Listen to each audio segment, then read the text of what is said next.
important is these teachings that Mr. Cash is doing, because we're talking about all of us being messengers of peace, friendship, and health for all nations of the world.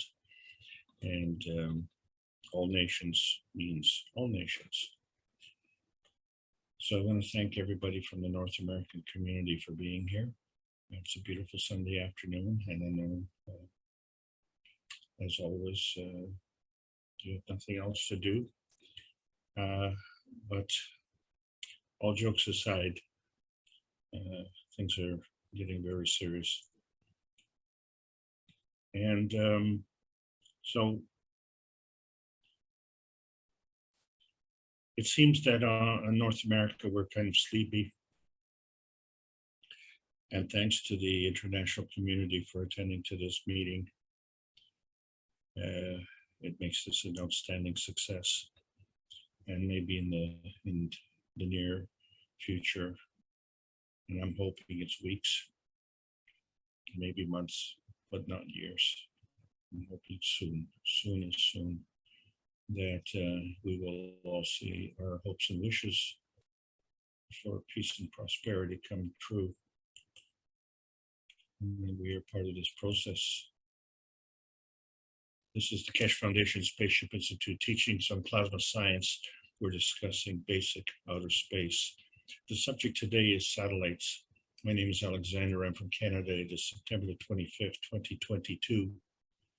And this is the Keshe Foundation North America Plasma Education Series. As we're approaching the second anniversary, we started out in Brazil with the basic teaching series. We went through basic understanding, knowing, insight, space, inner space. And now we're looking for this elusive outer space, which we can't seem to put our fingers on. And we have satellites that are supposedly in outer space. And then we have rockets that are supposedly beyond these satellites. But in today's topic, the question is, well, what are these satellites, you know, and what constitutes a satellite? And so when we look at the universe and we find that, well, wait a second, our perfect little world is that little tiny red speck in the right-hand corner, bottom right-hand corner, call that man's universe. And we find that in the past few weeks, we've heard the call of the wild, and we wonder who is calling. But we also wonder, is there a guiding hand? And we're supposed to answer questions, not ask more questions. So we have the three books, the Universal Order of Creation of Matters, and we say that's a source. And then we have the third book, The Origin of the Universe, and we see the functionality of our souls. And in between, we have the Structure of Light, book number 2, which is the link between the here and the there. And we assume the there is in outer space, but we still haven't seen it. And so we're still searching for this outer space. But most of us are just preoccupied with our little piece of the pie, and shall we say, in the sky. It's this phantom pie. And what phantom means is something apparent to the senses, but with no substantial existence. So we know that satellites exist, but how do they do this? There's no substantial support, is there? So are these satellites that pie in the sky that we're all looking for? And how far does that sky extend? So what we found is that there is a sun space. And so the sun space is actually a star. And that star has a name, and that name is sun. And our sun has satellites. And we're already one of them. Planets are the satellites of the sun. And planets have a name. And so we have one of our neighbors is called Mars, and where we are at is called Earth. So we find that these satellites orbit around the sun. So our planets are part of the sun space. But we have our own space as planets. And so we find that each planet has its own space. So on the other side, we have Venus space. So that's not where we wanted to go. And we already discussed Mars space, and that's not where we wanted to go. So we all went to this sentimental pie in the sky we call Earth space. And somewhere on Earth is where we are. So we are actually none of these three. We're something else. And boy, are we ever something else. Anyway, so we have our own man space. And the funny thing is that we don't seem to orbit the way other satellites orbit, but we seem to populate the surface of the planet. And we have other characteristics. And so we have found that, you know, everything that we talk about is in relation to our environment, which is the Earth, but that's not what's really important to us. What's important to us is our own space. And so we are the satellites of ourselves. And that's what we're concerned with. So that's our point of view. Our point of view is coming from our man space. And so when you have a point of view, you have to have a reference point. And so this becomes the fundamental principle of the twinity. So we have a reference point with the electron, and it is dictated by the amount of the magnetic fields which are transferred. Where are they transferred from? Well, they're transferred from the large twin plasma of the proton. Well, the proton is much bigger than the electron. And, you know, if you see two things that are two different sizes, would you say that they're twins? And the thing is that when you get these two together, the electron and the proton, the combination thereof is what we call an atom. And so this is basically the fundamental particle on the universal elements. What we have, the fundamental elements of this planet consist of atoms.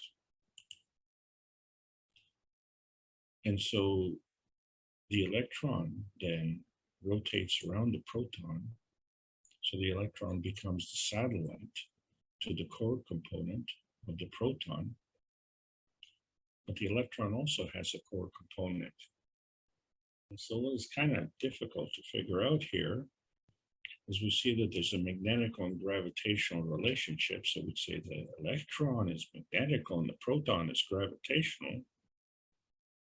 But the core component in the electron is the same as it is in the proton. And of course, it's the same as it is in the maggrav. So fundamentally, an electron is a maggrav, and a proton is a maggrav. And so I think we should say that the combination of the two is also a maggrav. And then when you have these magravs, there's an interaction with these magravs. And so when we look at the Kesh model of nuclear decay of the neutron, well, what is the neutron? Well, the neutron is also an energy field, and it is an initial fundamental plasma, and it breaks up into another plasma, which we've already just discussed, that of an atom. And when we look at the mass of the atom and compare that to the mass of the neutron, we find that there's a difference. And that difference is this decay process, which we call the release of the PM ticks. So the PM ticks themselves become a plasma. And so these all work together. And so the PM ticks are launched from the decay of the neutron to the atom, but we find that the electron is still there. So what's the difference? What's going on here? And so we find that there are reference points. And so if we are part of that reference point, for instance, then we can emit energy and we can absorb energy. And furthermore, we can create. And again, still, we can co-create. So all of these are in reference to our man space, but not only, because we follow the same rules as our Earth space. But as I said before, we don't orbit around the planet, we kind of walk around this planet. And the thing is that these energy exchanges are all done at light speed, but we didn't say which speed, because there is a plasmatic spectrum and there's a physicality spectrum. And so we say the difference between the physicality and the plasma is that the physicality is visible and the plasma is non-visible. Well, if it's non-visible, then it doesn't have light. But there is a plasmatic spectrum. Well, how can you have a spectrum if it's not visible? And so this becomes kind of the mystery of our inner space. And we see that there's a covalent bond in between the plasmatic spectrum and the physicality spectrum. There must be, because the physicality is a manifestation of the plasmatic spectrum. And we know that the plasmatic spectrum is a manifestation of what? We keep asking more questions. And then we see that throughout the universe, we have these energy packs that are flying all over the place at different strengths and different compositions. And they become part of the aminogen of the Earth space. And they contribute to the spice of life, because we have approximately 8 billion different satellites crawling all over this planet. And then furthermore, these satellites have these dream energies and these soul energies, and they're also navigating somehow. So we're trying to figure all this out, right? Because this is the basic teachings on outer space. But the plasma feeding rule is that the higher strength feeds the weaker strength. So that's the fundamental rule. And we found out that, you know, all of us have come to this Earth space, but we are in the same environment, but we're different species. So this is the spice of life. And we find ourselves kind of lost in this space here, because our space is our man space, and this space is on the Earth space, but we have to share it with the vertical people space, and we also have to share it with the other horizontal people space.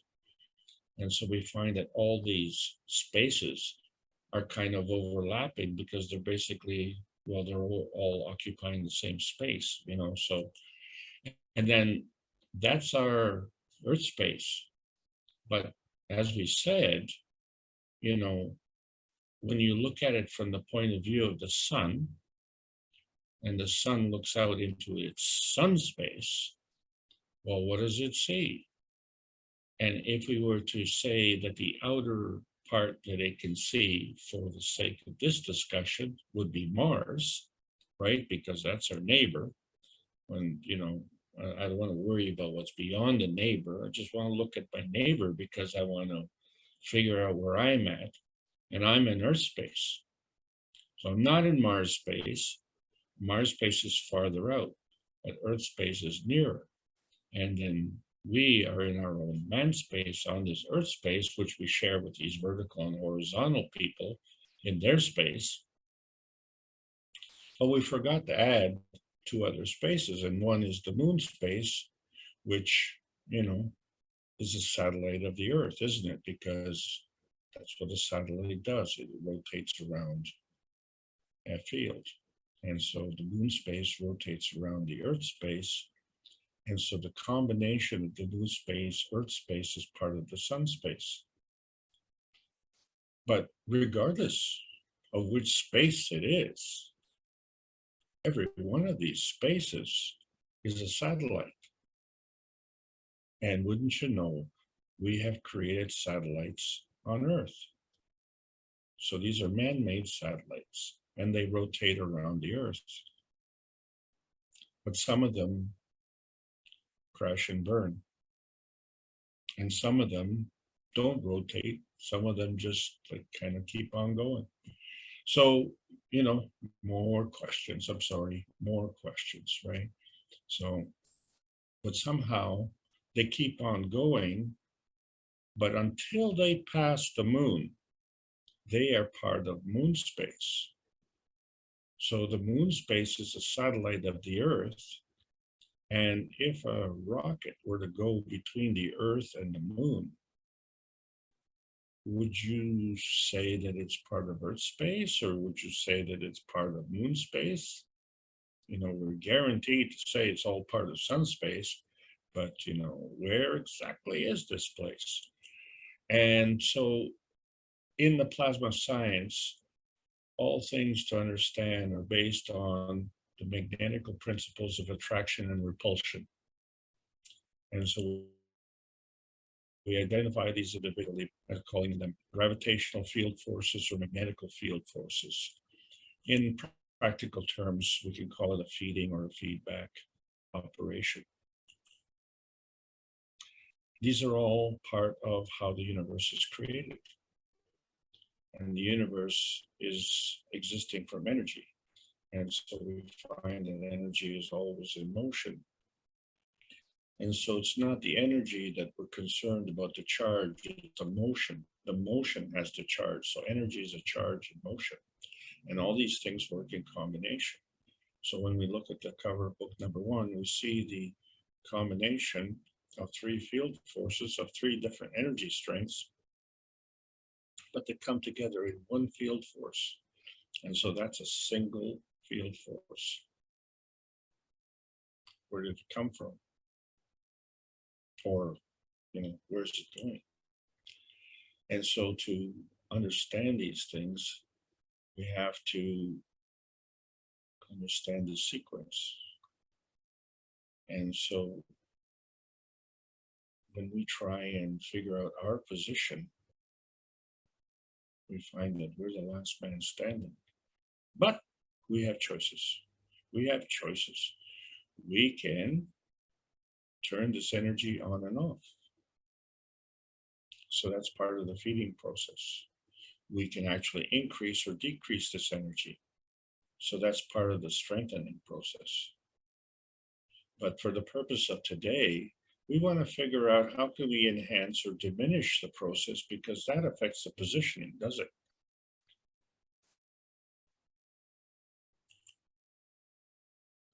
So therefore, we have to make a reference. And so our man space, which consists of the soul of the man, the soul of the body, and also our emotion, is referred to the earth space, which is very physical.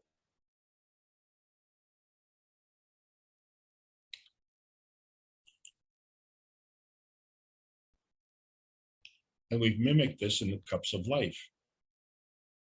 When we created the cups of life, we're trying to find this nebulous point that connects inner space to outer space. And so when we created these cups, yes, they were physical. But in the process of incorporating nano-coated copper coils with physical zinc plates and copper coils, we created a reference between a magnetical field and a gravitational field. And we know we did that because here we have a glass bottle, which is a physical field, and inside this glass bottle, although the glass is transparent, and so we can see inside, and we can see the physical GANs, and the GANs is white, representing the combination of zinc GANs and CO2 GANs, but in the middle of the GANs is another hole. And that hole, it hasn't vanished, it's just transparent because we can see right through that hole. But what we can't see is the guiding hand somewhere that has created this point in the center, some nebulous point. And so all of these energies are working together. And if we say the higher strength feeds the lower strength, and then the lower strength feeds back to the higher strength, then we find that the feedback is actually a feeding byproduct. And that's how our biosphere is created. And our biosphere, well, it's near to the crust of the earth, right? And near to the crust of the earth, well, we've created also these ganses like CO2 GANs, calcium GANs, zinc GANs, copper GANs, amino acid GANs, and water GANs. All of this in this little cup of life. And then we created a second cup, and all we changed is one thing. We changed the zinc plate for a copper plate, but we still have the magnetical gravitational field forces.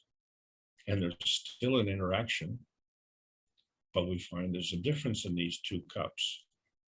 We find that one cup is emotional and one cup is physical. And if we want them to stay individual, then we keep them apart by, in this case, at least a meter. And is that far enough? But if we put them together, like if we put them together in our body, where we have the physical brain and the physical body, and we have the emotional mind and the emotional GANs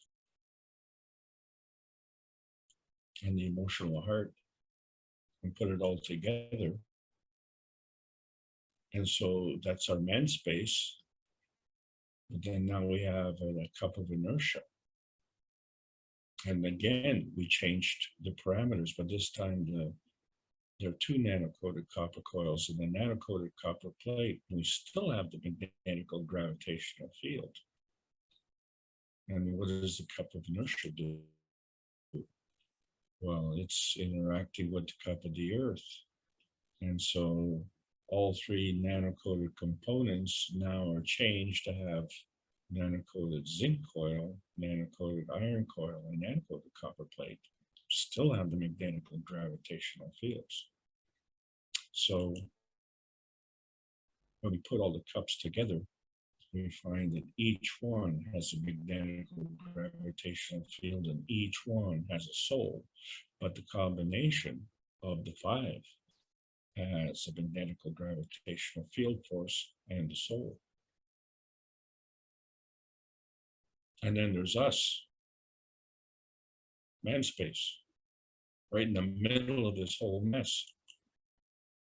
And so our representation of this is cup number 1, 2, and 3. The cup of the soul, the cup of the emotion, the cup of physicality. So what are the other 2 cups? Well, that's part of the feeding system that comes from our environment. And so this is how the 5 cups work together. And so we see that our body is responding to this in kind. And so maybe this is how our spine is created. And with the cup of the universe, maybe this is how our brain is made. And then when we put those 2 together, we find that the difference between the spine and the brain is that the brain is kind of round. And so, but it's not flat, it's a sphere. And so we find that the surface to volume ratios We have 2 feeding dimensions and 3 feedback dimensions, and they all involve this mysterious pi in the sky somewhere. And then we find that we still have one and we still have the other, but now we have a product of those 2. So we actually have more, called synergy, where 1 and 1 is more than 2. And so, we're not part of these dimensions because we're observers. We're observing this 4th dimension. We're observing from this 4th dimension. But what is the construct of this 4th dimension? Well, obviously, it's a construct of 2 feeding dimensions and 3 feedback dimensions. So we have one maggrav in reference to another maggrav. Let's just keep it simple, and let's just look at the surface to volume ratio of the circle. Gotta go back. This is just the basics. So pi is always still involved, and so we say that the circumference of the circle is pi times d. So pi is 3.14 and a bit and a bit and a bit and a bit, whatever we want to fudge, times the diameter. And so that comes up to an answer. So therefore, if we have a smaller diameter, then we have a smaller circle, because the pi is constant. So what happens here? So if we were to take a satellite and tie a string to it, and grab that satellite with one hand, and tie that string to a ball and grab that ball with the other hand, and then you take the satellite and you kind of rotate it around the ball, as the string winds its way around the ball, you'll notice that the string gets shorter. And it's ironic, isn't it? In this example, you are the guiding hand.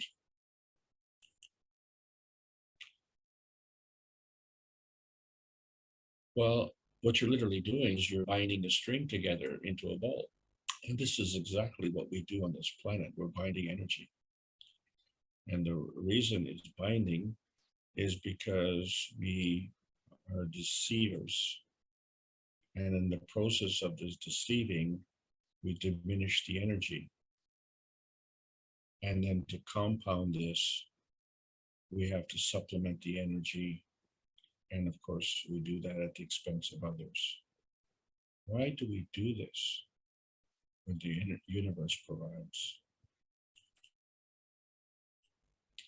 Getting back to these orbits and these circles, if we look at a satellite that is orbiting around the planet, we find that its diameter is diminishing. And so this may be difficult for some of you to follow, but let's understand the background question. What is it that's magnetical, and what is it that's gravitational? So we're constantly making a reference to another field. And then we're always constantly making a reference to each other's gradient and each other's charge. So in other words, strength. So talking about strength and positioning. So we find that these satellites actually follow diminishing orbits. We seem to think that these orbits are round, but the fact of the matter is that there is a space that these satellites can orbit around the planet, and then every time they orbit, the diameter diminishes. And so we find that the smaller the field, the higher the surface to volume ratio, and the higher the ratio, the higher the negative charge. And the higher the negative charge, the higher the field strength. well, wait a second. The satellite, if it's diminishing its diameter, is becoming more gravitational. No. The effect is gravitational because the field of the Earth is constant. So we see that these orbiting satellites of Earth are actually following a pathway, which we can't see.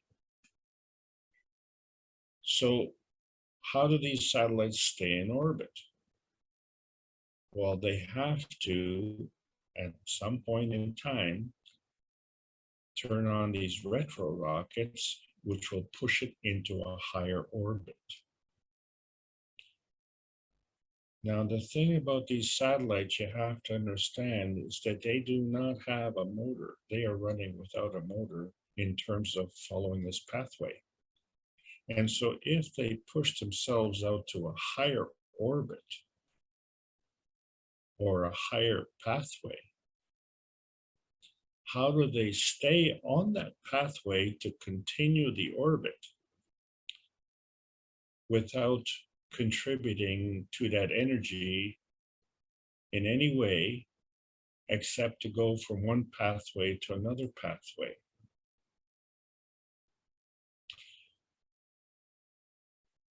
And why do I bring this thing up? Because if the satellite is losing energy, then it's giving. And if it's following a smaller diameter, then it's negative and it's a giver. But we say the higher field feeds the weaker field. That's right. The Earth field is feeding the satellite, which is why it can rotate. But as the field is diminishing, the pathway is weaker. So the satellite comes nearer to the planet. And in the process is giving its energy. So in the conversion of energy from its pathway to its distance to the planet, it is magnetic. The Earth, of course, is gravitational. It's a stronger field.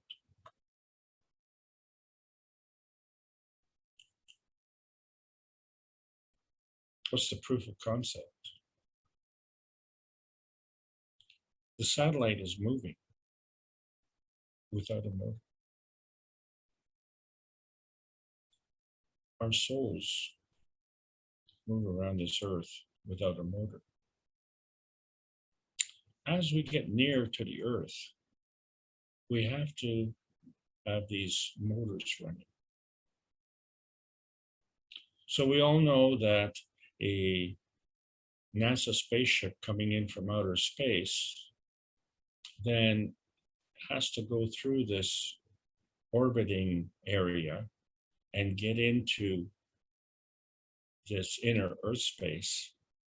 And at that point, it has to turn on the motors so that it can land. And as it is landing, it is reducing speed.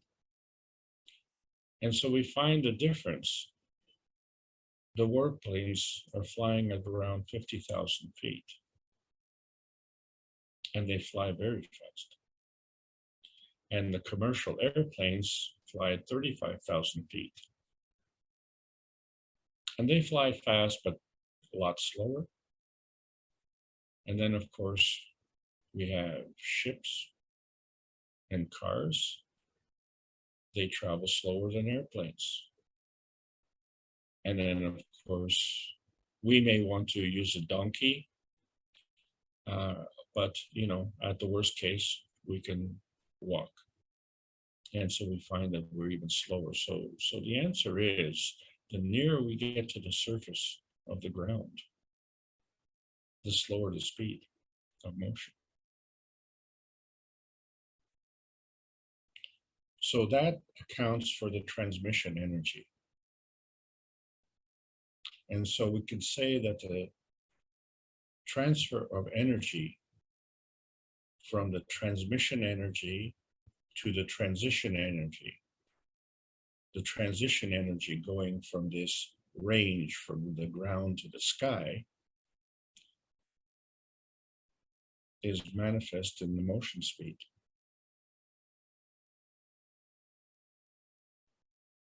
So a lot of people are wondering, can a B-52 bomber fly at 500 feet above the Earth's surface? For a short period of time, yes, until it crashes and burns. So, and the reason for this is the back pressure. The back pressure of the wave that it creates. So there are other energy forces that happen. So what I want to demonstrate is that we understand that the satellites rotate around the planet without a motor. But the thing is that that rotation is in a diminishing dimension, diminishing diameter in relationship to its circumference. And so therefore is an energy transfer from the transmission to the transition. Well, where's the guiding hand that does all this? And then we look at dynamic plasma and how it works. And we find that the energy is emitted out of the North Pole and is absorbed in the South Pole. We're not saying where this pole is, we're just using that as a reference between the feeding radiance and the feedback radiance.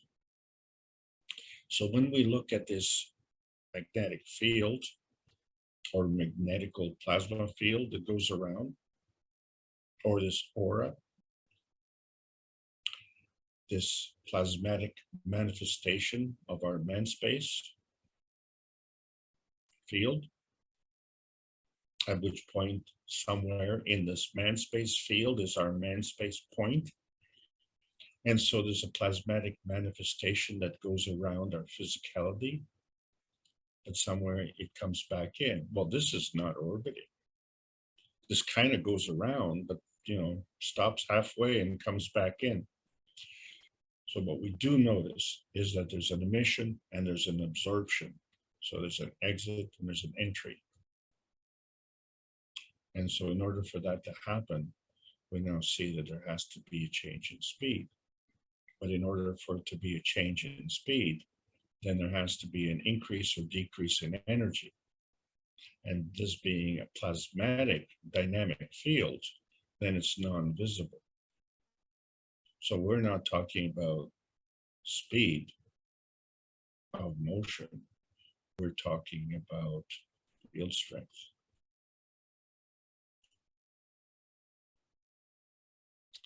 So we've identified another kind of motion. So when we look at our physicality, we're constantly adjusting positions.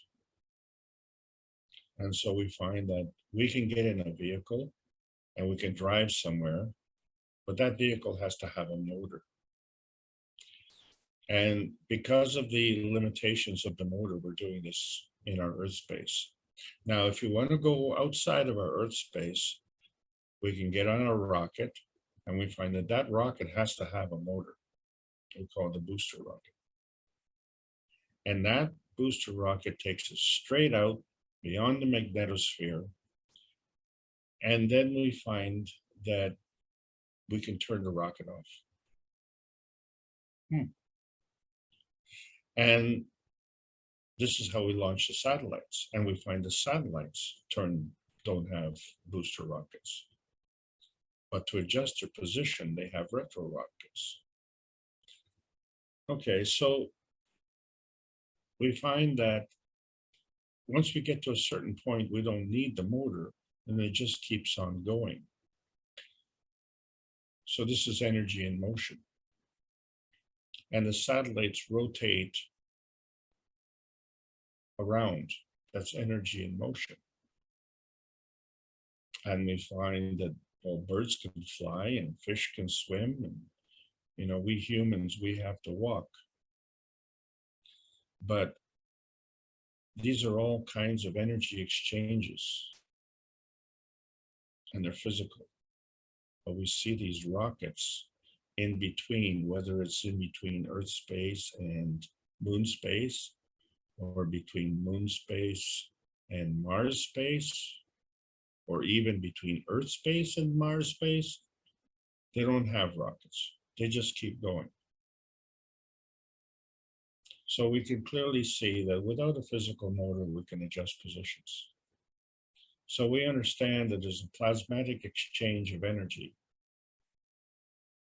Well, we have to understand this because, this is how you adjust positions. And we all have attitudes.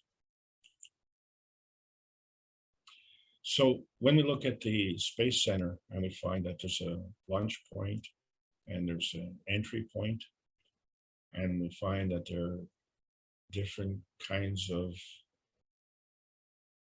chairs, if you will, getting us ready to go into outer space, some other interesting phenomenon happens. And these satellites, as they orbit around the Earth, they don't cross over. They follow this path. And you can have multiple satellites following one path. Satellites don't cross over. And yet in lengths, when we go into the space room and we launch over into one of the space vehicles, not only can we go into one, but there are two chairs in the one. And then we can go into the other, and then there are two chairs in the other. And then when we come back, we have to remain connected to all of these, so we cross over these various paths. But, that's perfectly normal, isn't it? Because if you were to go downtown on a busy afternoon, on a business day, you would find that there's a lot of people walking on the sidewalk, and each one has a path, and these paths all cross over. So we find that the satellites don't cross over. There's a form of organization. And wouldn't it be nice if cars were just that well organized? Because one of the things you don't see are the people bumping into each other. They just all walk, follow their path, but these paths cross over. So somehow, fortunately for us, our society is well organized that way. It's when we get into the overall organization of society that we come into a problem. And it's a good thing that we don't have to worry about that. That is in our hands, right? Because when we go to sleep at night, we have to release our souls so that our body can recuperate. And somehow we maintain this connection. And we've replicated this in the flight simulation tests. And then, of course, we all want to get back to nature, but we have to understand that we are nature.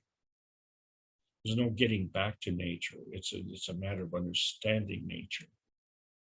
The getting back to nature is just maintaining this connection, just like you do when you wake up in the morning. And do you find, when you wake up in the morning and return into your body, do you cross over into another body? No. But what you do cross over is a transition line. And the way you cross over is by maintaining this connection to this inner space, this unseen guiding hand. So when you wake up in the morning, you wake up in your own body. So each of us is practicing our target practice. And all of us here have succeeded today. Again, congratulations. So we find that there is a interaction between our physicality and our dynamic transfer state. And we've identified this super granular layer, which is kind of around this orbiting thing that orbits around our body. But you look at our body and no pun intended, but it's not very round. It has different features. And there's a functionality.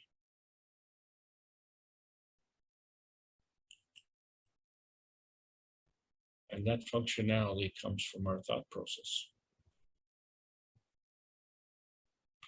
And so we create these satellites of worry in our physical state. It could be, things to do with our family, our jobs, source of food. And of course, the most important thing is money, right? So that we can work in our physicality. But see, all of this comes from somewhere, and it comes from this dynamic transfer state. So really, we see that these satellites of worry that we create are just prayers for something that we don't want. So we don't need to focus on the problems.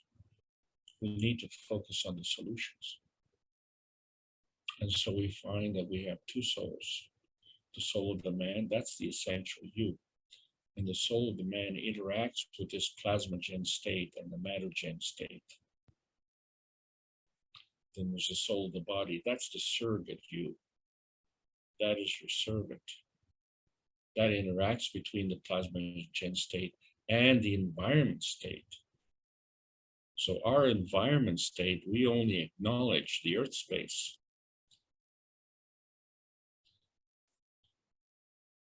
Is the earth space the only physical state? Is it the only matter state?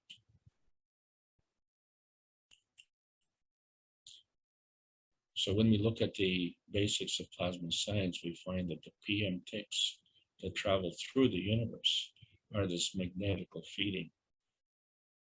And they come together and converge into a maggraph, which consists of the principal matter, transition matter, and convergence matter. So this convergence is kind of like the satellite. Every time it orbits, it diminishes its diameter and comes closer to the Earth. So therefore, we can extrapolate that to the reference between the planets and the sun. Every year that we go around the sun, in the process of going around the sun, we are diminishing our diameter. So we see there's a change. And there has to be that change because the Earth is moving. It has no motor. So somehow, some way, for the Earth to follow its pathway around the sun, there has to be an exchange in energy between the transmission energy of the orbit around the sun and the transition energy, the distance between the Earth and the sun. And we know that distance is changing because there's another field in between, the inertia field. So there's a feeding field and a feedback field. And there are plasma rules on how this energy is exchanged. And we find that energy exchanges by level are at least an order of magnitude. So if we were to say, if we could take back the Earth 1 year, one field rotation, the energy strength to maintain that field rotation would be at least an order of magnitude stronger. But since the higher energy state feeds the lower energy state, so this is the ongoing rule. However, that energy could be catalytic or non-consuming.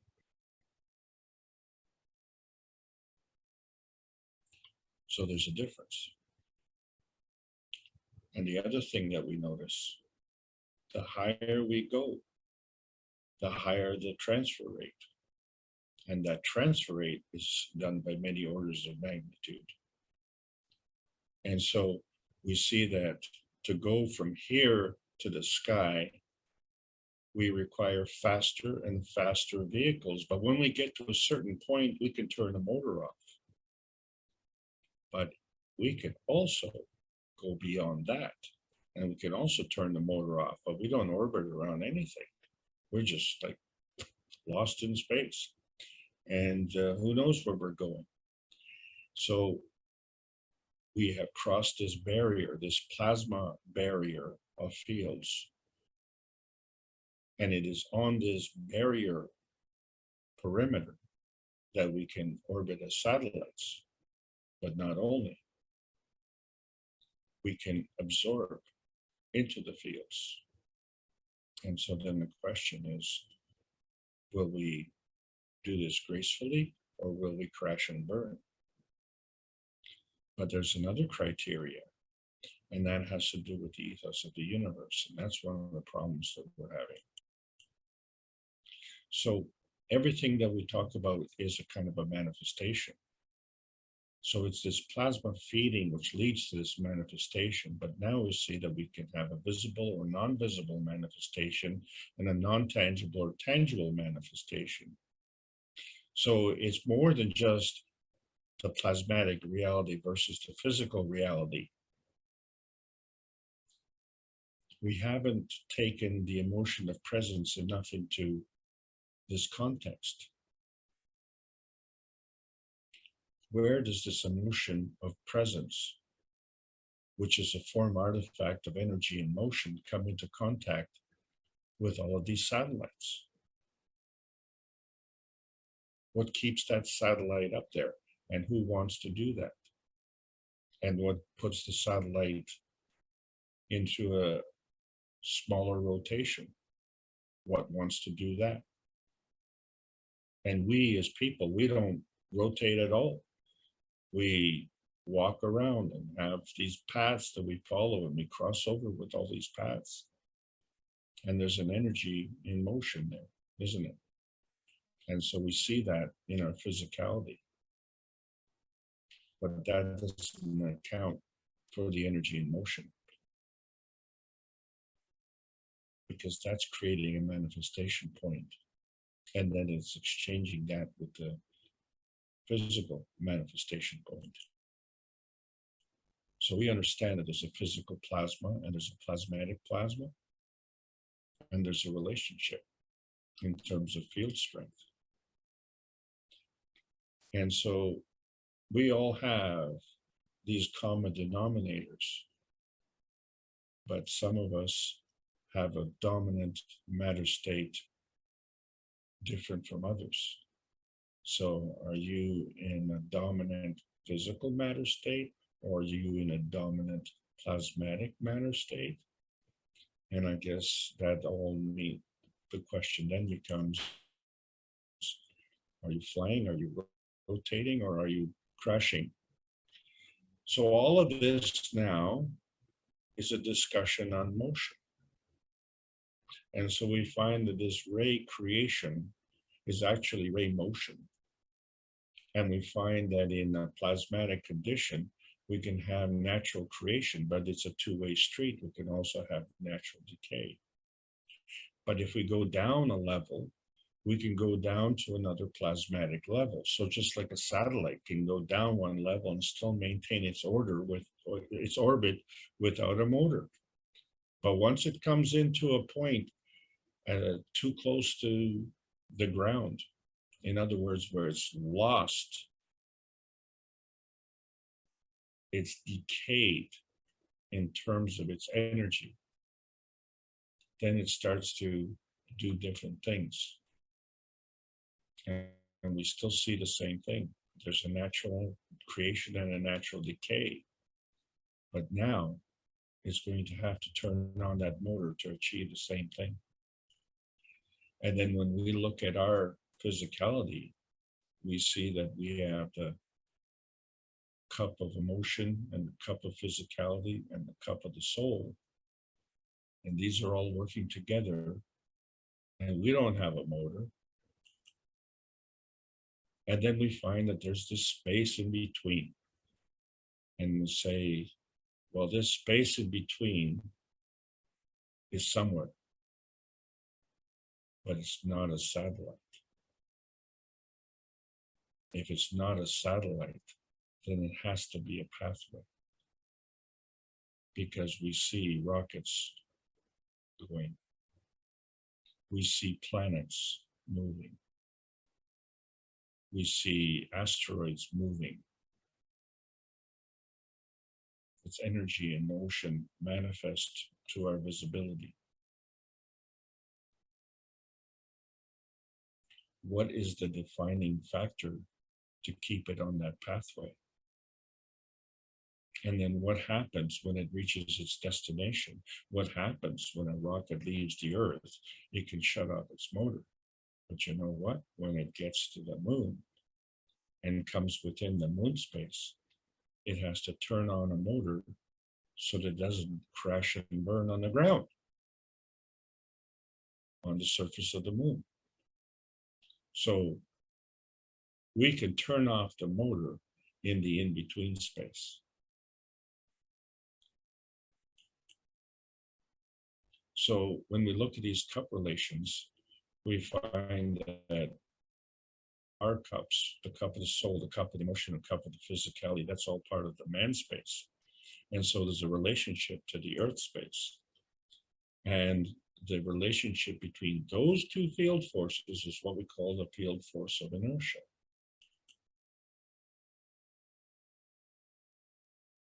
And so when we look at our man space, we find that one man space, but we have two souls, two emotions, and two physicalities. And so far we figured out that, you know, these are all inner spaces within our inner space. And then we find that we have one inertia with our environment, which is the earth space.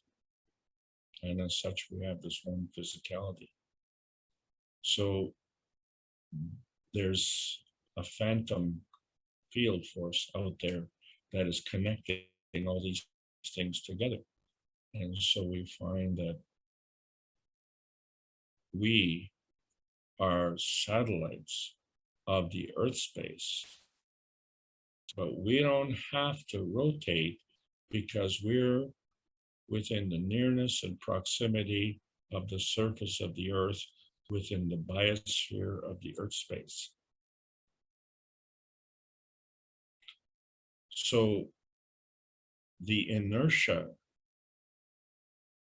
is not dictated by the distance, but the field strength is. So the inertia of our motion on this planet is greater at the surface of the earth than it would be if we were to orbit the earth far in the magnetosphere.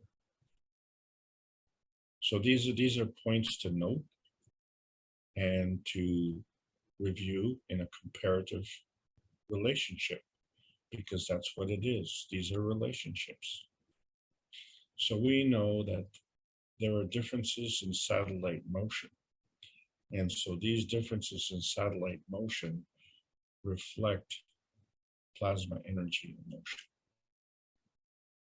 So when we're looking for this confirmation point, we're never going to find it because a balanced maggrav is transparent. So the only time we may see this thing is when it crosses over into the physical reality. But there's no rule that it says that it has to cross over into the physical reality. It could be in the plasmatic reality. So we have this option, and we have these choices, because we know the soul is not visible, but the body, physical, is visible. So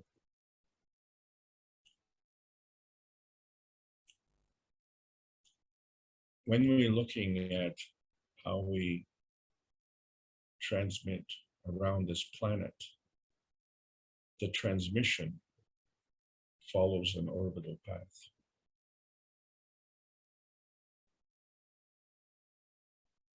That's how we create the peace stone. And when we feed it, it stays in a higher orbit. And when we drain it, it comes down into a lower orbit.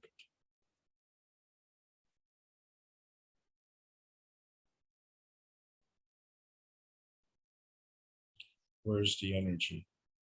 You can't see it. And where's the pathway? Well, you also can't see it.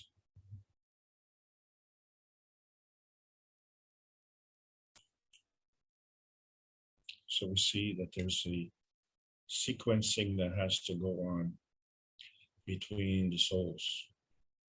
So the soul of the sun plus the soul of the earth attracts the soul of the man. And it follows that pathway to the convergence of the soul of the man. So now you have the soul of the man and the soul of the earth, and you have the convergence of the soul of the body. Well, now that you have the soul of the body, now that interacts with the soul of the earth, and it manifests itself into the physicality of the body. So these are the default pathways of manifestation. But we didn't say which manifestation.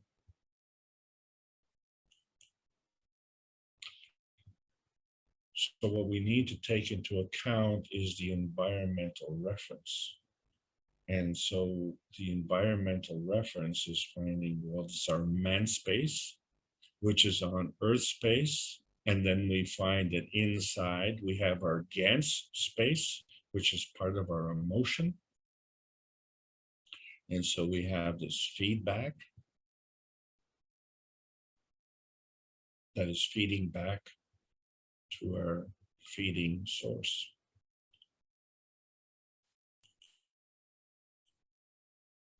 And our target has been Earth.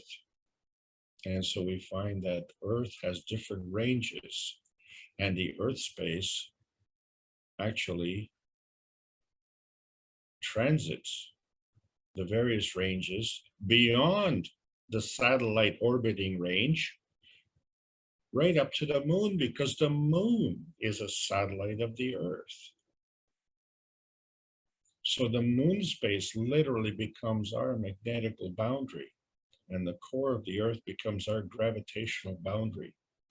And every single level between here and there is a rotation around this planet, representing a changing field strength. It's all based on density. So we find that when we're talking about conventional science, we're talking about soul of the earth relationships, because from our standpoint, we're looking at the physicality of the body, and then we're looking at the physicality of the earth body. And we know that the soul of the body is on the inner space of the physical body. So therefore, the soul of the earth body has to be inside the physicality of the earth body. And so we just assume that we have a soul of the man, so therefore there must be a soul of the earth. But we haven't talked about the soul of the sun. So all of these things are possibly in outer space. We could assume that. But we're never going to get there until we transcend the limitations of nuclear science. And so we find that ethics are involved, which take into account morality, compassion, and courage. And so we have a space center in Arizona that is waiting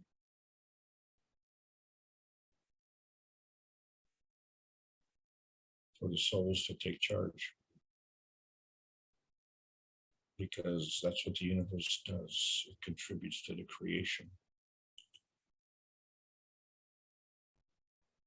We're not interested in creating garbage, and there's no place to throw it. What we're creating is a feedback to a feedback, and then to another feedback. That's how we make our reference points. And so we wonder why our pursuit of happiness is a failure. because man has never launched a rocket into outer space.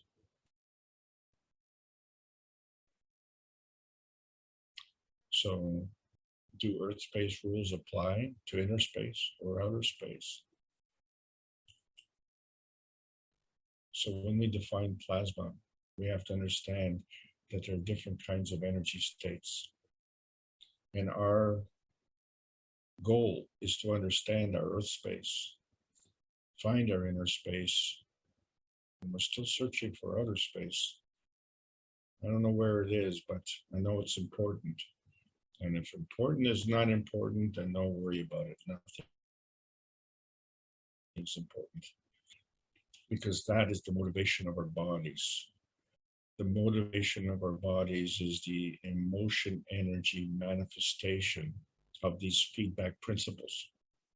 And so there is either a binding of energy or there's a launching of energy, and we have these choices. And so we find that, how does the universe do it?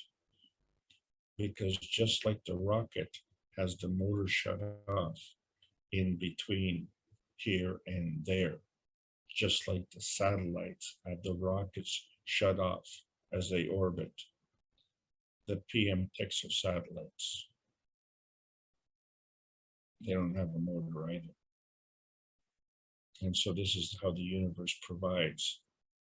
And what we have to understand is the universal harvesting, because this is part of the self-enhancement. When we engage loose harvesting, we are stealing energy. And when we steal that energy, that becomes a binding force. And so we become self-consumed. So we ask ourselves, when two forces come together, is it destruction or is it creation? Well, we have choices. We can fly or we can crash and burn. And understand that destruction is a kind of creation. Ask yourself, what kind of creation are you creating? And is it a shining example for all of humanity to follow?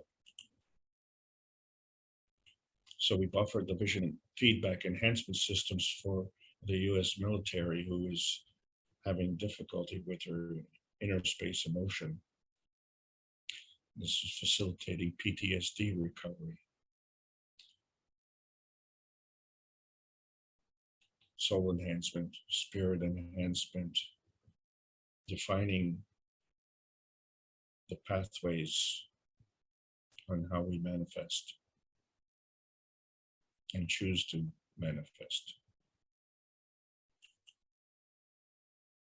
So when we talk about transcendence to some nebulous spot in space, which we call heaven, we actually find that, we're heaven on earth.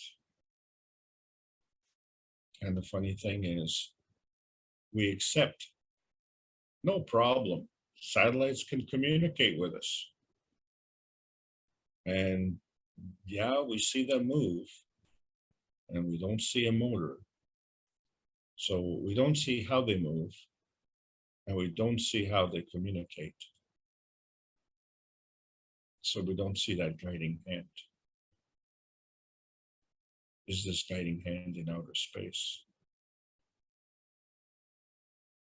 Well, what you do know is that when we travel in outer space, we can travel faster than the speed of light on Earth space.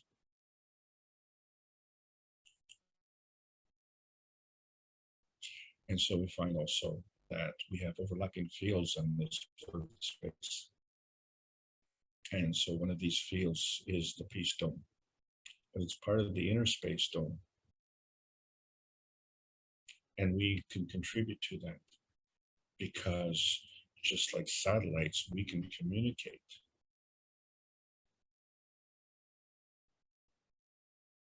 And the more we contribute, the higher the field strength. But when we say contribute, we're not talking about money. money is a man-made construct. What we're talking about is the plasma energy of the universe, because that plasma energy of the universe is what keeps us alive within the Earth space, and it contributes to the motion of our physicality.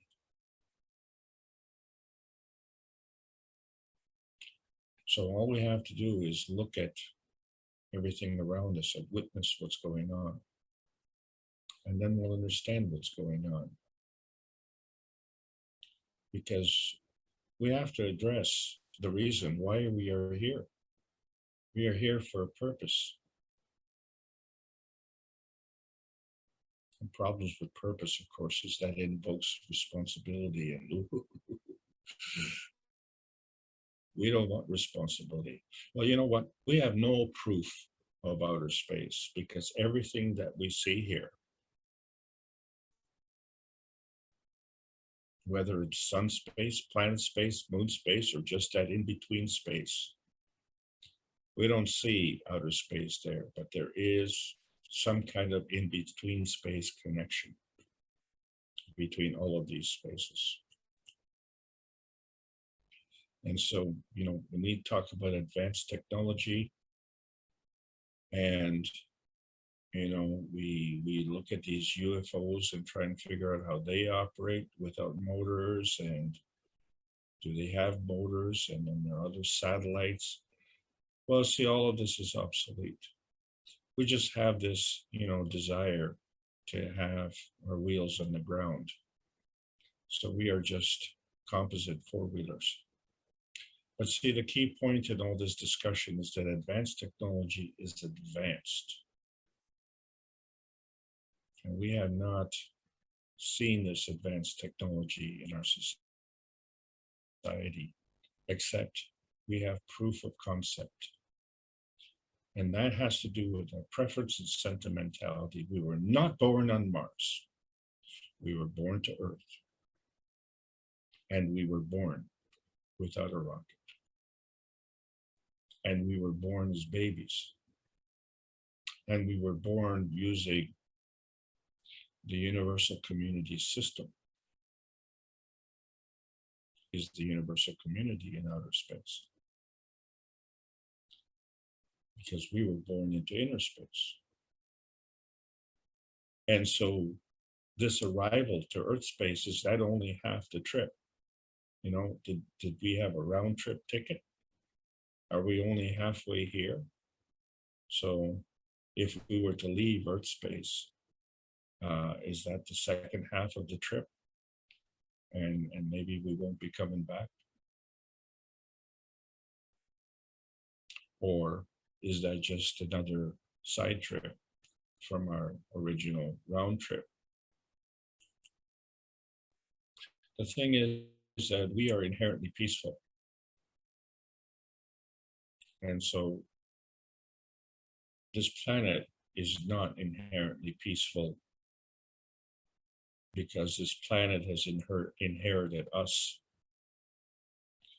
But the inner space of the Earth space, that is to say, the soul of the Earth body,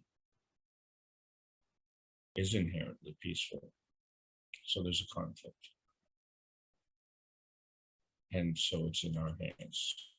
It's in our choice. And so we're saints for peace. And thanks to Neil Howe, all these accomplishments that he has done, and with his passing, they can rest assured that the souls will continue, because we all are part of the biosphere of peace.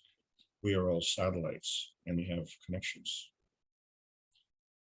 The call of freedom and emancipation is a normal, universal choice. And the Earth is part of that universe, and so it's normal there as well.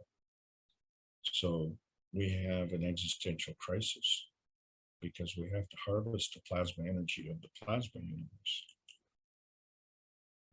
And now it's after June 6, 2022, and now we have choices.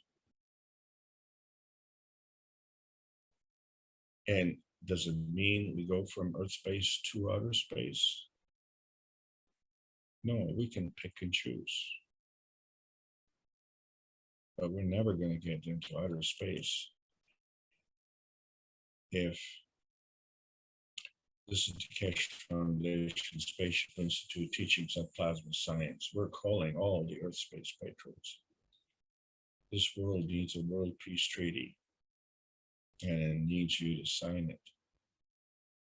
Sign it with your pen, but more importantly, sign it with your heart and with your soul. Because the Earth has all of these overlapping fields of life. And these fields are free from boundaries. And the soul of the Earth body is also a satellite of this inner space. So we're looking at the earthbound physical and emotional atmospheric transformation, this transmutation from this transparency point to this manifestation point. We didn't say physical point. And so all of this energy comes from beyond that nebulous point of the universal inner space of freedom. And it's a refugia, it's a benevolence of the nebulous life of the universal community. So we see that these satellite connections are stressing us because you're stressing the man-made boundaries of thought. So this is why the plasma science needs to be delivered in exchange for peace on Earth. And we are still looking for outer space. So welcome to the outer space age. And thank you for listening to this. Over to you, Mark. Well, thank you again, Alex, for all these spaces. And what about space gaps? That seems to be important as well. But before we get to any questions for Alex, I just want to, number of people joined the KAKT team this week, the knowledge team, which was Joseph Illingworth and Saudadis, Fedi, Roberto, Susan, and Paulo. And then one more who just joined as a, I guess, a symbol. But again, I don't know. I think they have to be vetted through the anti-bot system or whatever. But we welcome you all to joining our group and all the groups, as I think in the future we'll see people rushing to be part of these teams once the technology is shown a little bit more fully. Of course, we've seen the energy systems and we've seen the gas systems as well. We're going to be seeing feeding systems. And I believe this week will be the video of the couple that he talked about that's made or helped to make this huge breakthrough, is transporting and transmuting the soul as well as the physicality, which would have happened if the system, the physicality part of it was turned on, as I understand it. So there's a lot of progress being made in the background. I don't think we fully understand it all.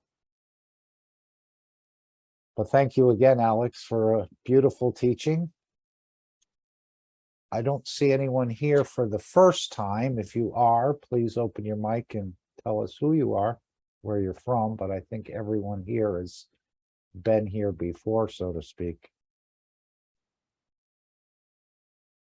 Would anyone like to ask a question of Alex or a general question?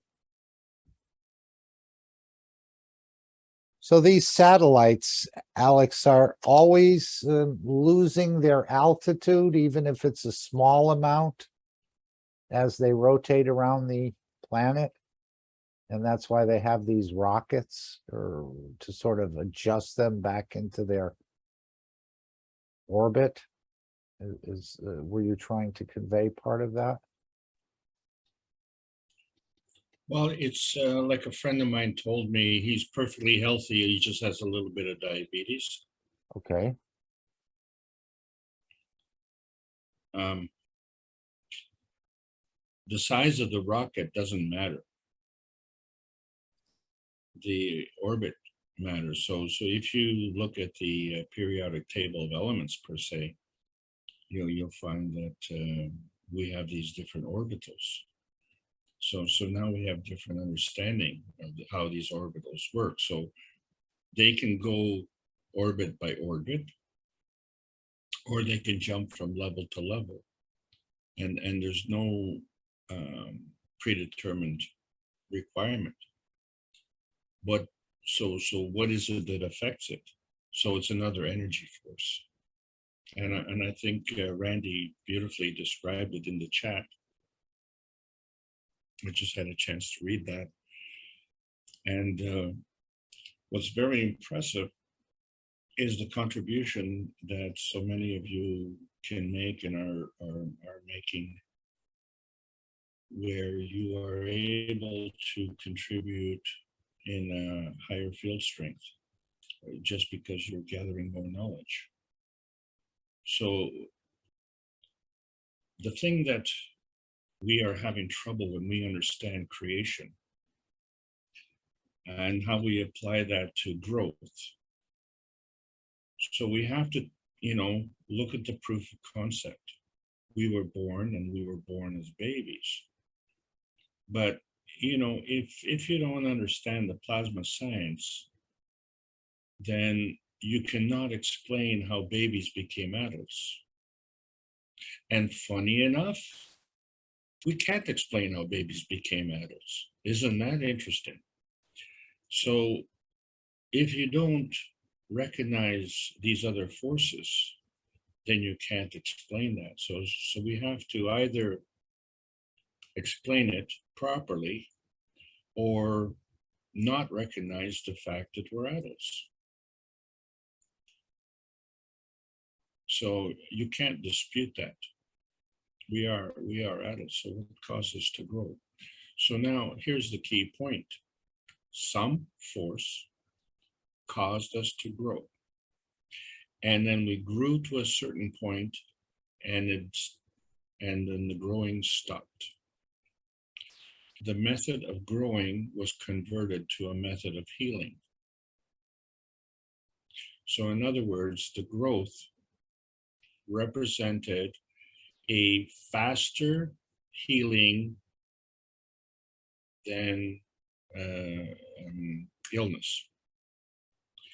Because in the process of growing, we also hurt ourselves and damage ourselves. So that has to be repaired. So you understand the extra energy that is required. You repair that what is damaged, and then the whole system has to grow to the next level. And then what happens there? Then it has to grow to the next level. But at some point, you become an adult. And so that growth is turned off. That growth input energy is turned off. And we just have the repair energy. As we get damaged, then we repair ourselves. So the repair energy and the growth energy are two different types of energy fields, two different types of energy intentions, but they basically do the same thing. They give you energy. Now, if you look at cancer, and cancer is the growth of cells, but you don't turn it off. Now think about this for a moment. You cut yourself. Now you have created a damage. Blastema cells come in and fill that void, and then they differentiate, and then they decide, well, is it on your finger, or is it on your knee, or is it on your nose? And then once they differentiate, then they grow and become cells to heal. And once it's complete, then it stops. Well, cancer can't do that. Cancer keeps growing. And as such, it keeps occupying more and more space. Isn't it true, right? The clothes you wore as a teenager don't fit you today, right? Because you grew. So that's the same thing with cancer. Your body doesn't fit anymore. You develop a tumor. And so what has happened to that energy? What has happened to confound that turn-off mechanism? Because it's not the mechanism that's the problem, because there's a turn-on signal, there's a turn-off signal, but there's a disruptor. And so we find that that disruptor is present in our earth space. And then we find that disruptor is also affected in our inner space, because that's the soul of the body. Is that disruptor valid in the soul of the man? And the soul of the man will never lie to you, because you are the soul of the man. The soul of the body is to serve you. So there's a defect in the connection, and the satellites come crashing to Earth.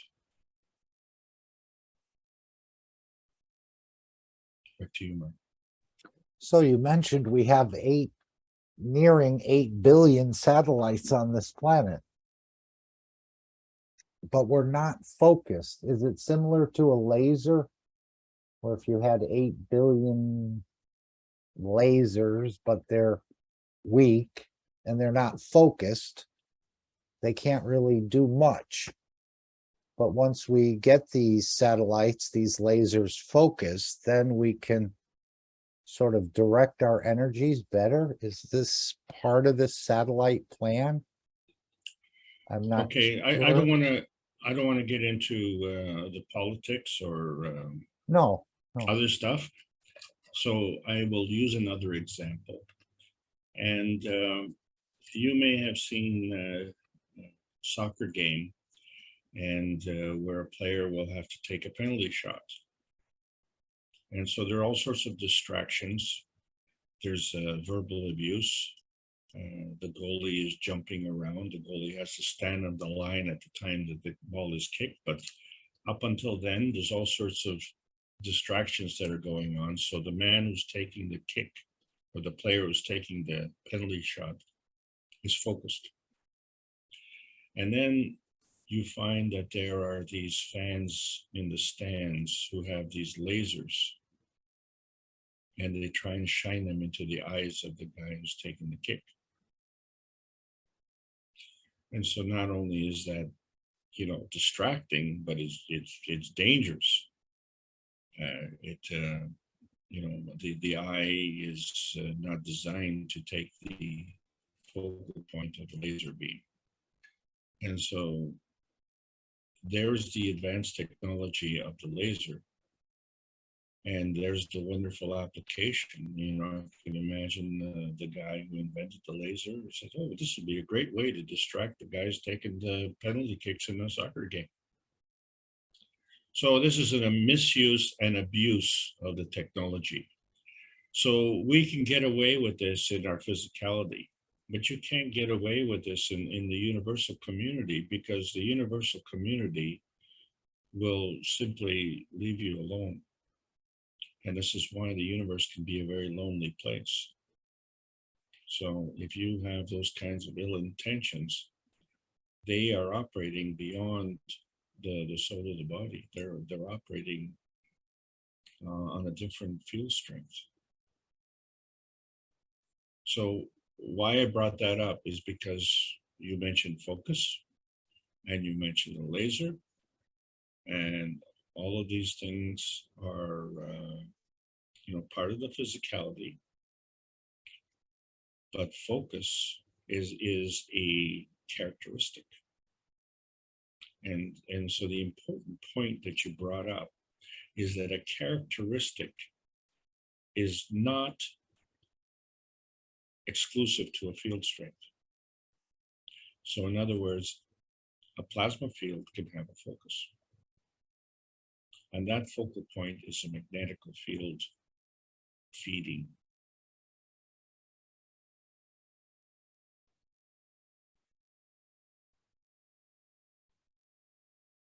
How are we doing on that, Mark? I didn't hear that last part, Alex. The focal point of a plasma field is the magnetical feeding.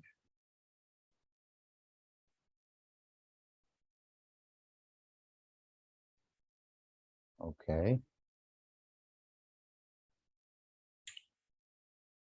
I'm following up on the case that the characteristic of focus is not exclusive to a field strength.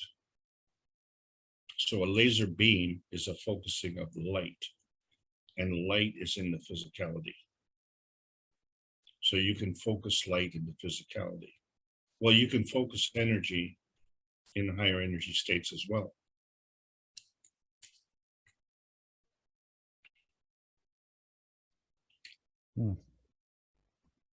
Very good. Anyone, are you finished, Alex, with that, or did you want to go further? Well, I'm just hoping that I was successful in making the point, but I'll pass it over to you. Yeah. Yeah, I know Mr. Kesh said he could change this planet himself. He didn't need any of us really, but then he said that he couldn't do it because he's not from here. Well, so there's something that's needed for the people here, the entities here, to get involved in this change. So Mark, may I jump in again, please? Oh, but please. Okay, so 2 questions now. So the one you asked before had to do with nearness and proximity. So you asked, if the soul can travel to another location, can it intervene? Well, what it can do is bring that field strength within nearness and proximity. So that is to say that all things are connected. And it's assuming that if I'm, well, have you ever been to a movie and there's a guy beside you and he decides to move, and all of a sudden he hits you with his elbow, right? So he moves, you get affected, and then you move, and you might then in the same process affect your neighbor on the other side. But at the same time, you may kick the seat in front of you and you'd affect the guy in front, or maybe you'd adjust your position and the guy behind can't see over your head.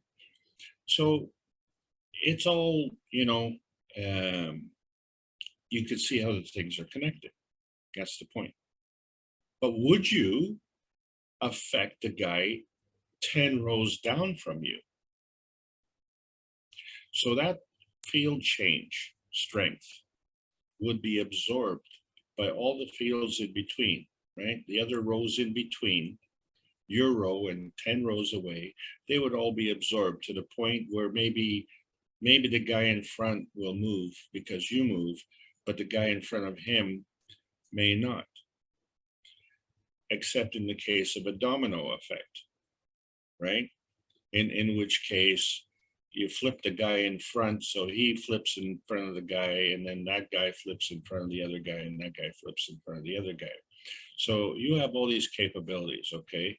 And so when you have a field strength that is like a nuclear reactor, you find that the nuclear explosion is a sequential transferring of energy, and that it goes beyond the immediate proximity. So the field strength also dictates the proximity. So you don't need that strong a field strength to affect the proximity. Nearness has an effect. So if you are far enough away from a nuclear explosion, you won't have that effect. This is what I'm saying. But if we're talking about the physicality, then we have ways that we can absorb this energy. So therefore, that's a characteristic. And we understand that. So what we have to understand it in the plasma, we also have that characteristic. So if I were to create a thought, there is no way that I can impose that thought to someone else. Because what I create, I cannot dictate. I cannot target it. I cannot direct that energy. I can, through my intention, direct that energy, but that is a hopefulness. The completion of that hopefulness would be if who I targeted energy to would absorb that energy. So therefore, my targeting of the energy is not the major criteria. It's the absorption of the energy that is the major criteria. So I can choose to what I want to target to, but the other person has to accept it. Now, that field force has to respond. And that field force is either going to have to create a barrier or it's going to absorb. Now, there's a limit to what we can do in the physicality. There's a limit to what we can do in the soul of the body. That limit is many orders of magnitude stronger than the physicality. There's a limit that we can do with the soul of the man. And that field strength is many orders of magnitude stronger. But here's the catch. If that soul comes in contact with another soul, there will be an interaction. Because the motivation from those two souls is the same. It comes from the Creator. But what happens if the soul of the man is disconnected from the soul of the body? It doesn't get any feedback. What if the soul of the man got feedback from you, from your soul?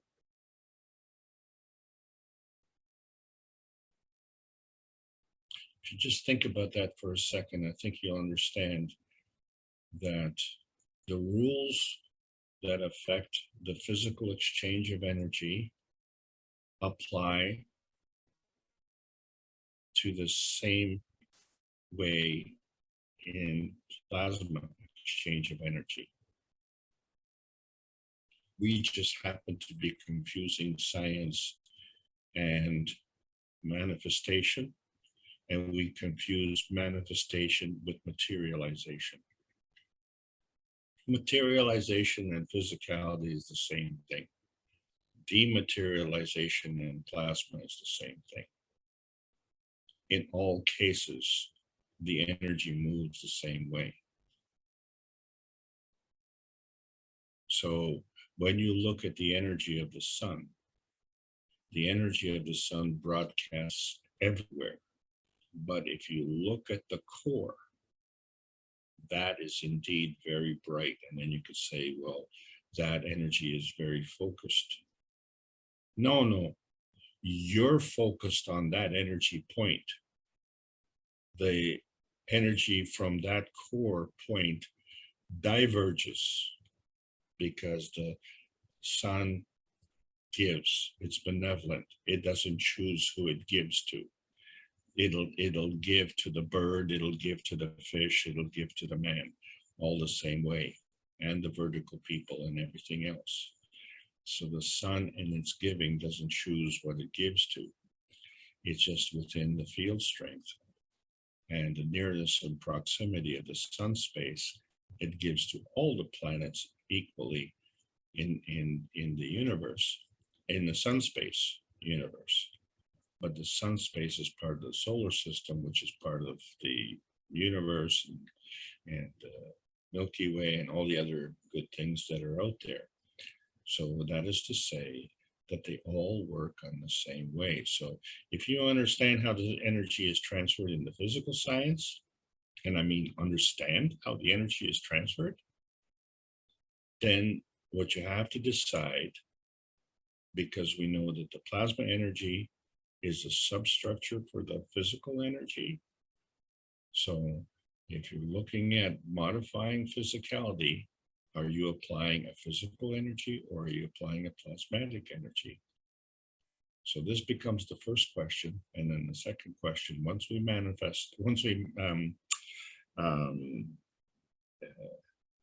become successful at working with the plasma energy, then we can start to take advantage of it.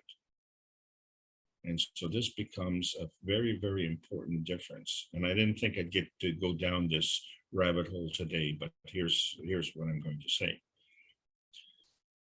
We engage in mind control on this planet. Well, mind control is a physical manipulation. The universe engages in the mind control, but that is a benevolence. And the reason for it is because the energy is always positive. So the energy is always for the production of life, for life giving. The universe gives to life through love. And so we have the opportunity to also give to life through love. But as a consequence, we now have to understand that we cannot give hate, because hate is a nothing burger. You cannot give hate because you cannot give nothing. You can always only give something. So you can either give love or not give love.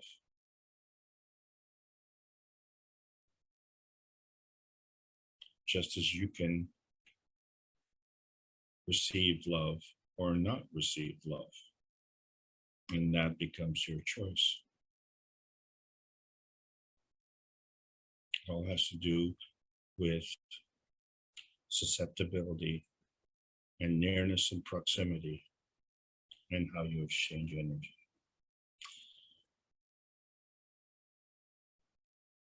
Wow, great answer, Alex. Great explanation. I was wondering if the soul is going to be, you know, we're talking about the world leaders and others, if it's going to be actually taken to Linz and process and return, because he said we will take the soul, nourish, and then return it back. Sure, the soul is So, starving. or is it going to be projected out from Linz No. through the satellites to the person or the leader? That's what I was wondering. Is the soul actually going to get processed in Linz in some sort of fashion we don't quite understand at this point? And then he said we'd return the soul once it's nourished. Well, no, Mark, you confused the two. If you're returning the soul from Linz, then obviously you're bringing the soul to Linz, okay? But you cannot do that without approval. So what has to happen is that soul has to be communicated to. And so there's no nearness and proximity.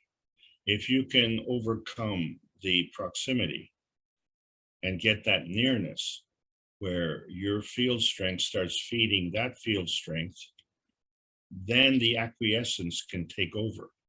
You have to have the approval of the soul.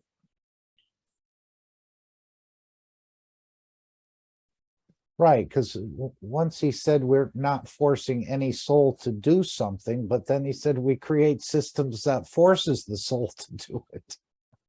So, well, which is it? forcing, okay, no, the forcing comes in the fact that the universe is a benevolent place and will provide.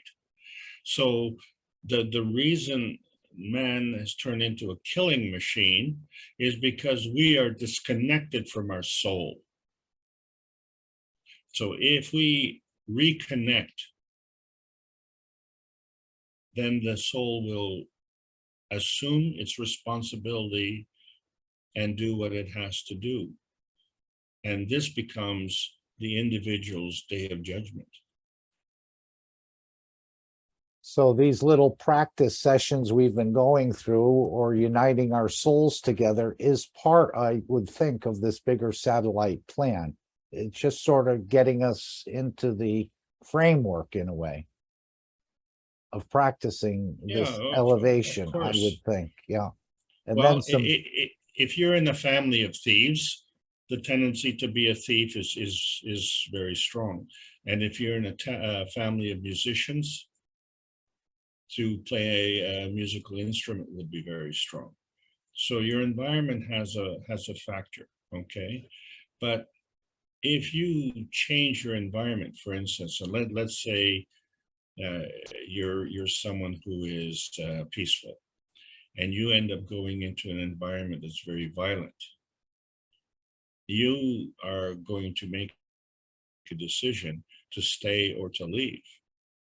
And we have created an environment in our society where we ridicule people who, you know, leave. So, oh, you know, he's just you know, tenderfoot, you know, he's just a fair weather player. And, you know, in some cases they are fair weather players. And especially when you're asking to bring them to the Kesh Foundation, they don't have to come to the Kesh Foundation. They have to understand the science. That's the whole point. Okay. And so if you, I can sum it up in one phrase. The plasma science is not a knowledge, it's a way of life. Okay, so it contradicts our current society. Well, our society contradicts the universal society as well. So this is where the rubber meets the road, shall we say. that's what I mean. We're kind of amateurs, so to speak, and there must be more to it. As he said, they use our souls to reach humanity, or we do it. But I don't think we're elevated enough ourselves at this point. Oh, yes, I forgot to answer the second question. And the problem is that they can't do it. Who is they? The universal community Right. cannot transmutate the way we are planning on transmutating. They can't. They don't have the technology. Right. After a billion years, they haven't. They're trying to get back to the mother as well. Well, because they see the consequences. Okay, it wasn't that it was, you know, it wasn't part of the plan. It became part of the consequences of the plan, and so there was a deficiency.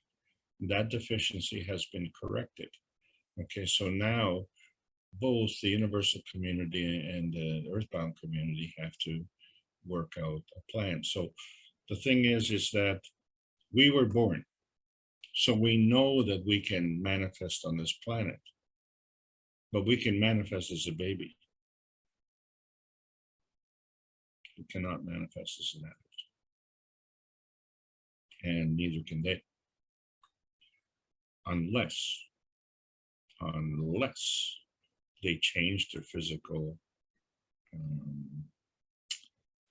attire. Okay. I think Gail had her mic open. Maybe she'd like to add something. Well, thank you for all those explanations. It's kind of complicated because we have, I think Mr. Kesh was saying 1 and 3 are from outside. So with a different coat on than what they would ordinarily have.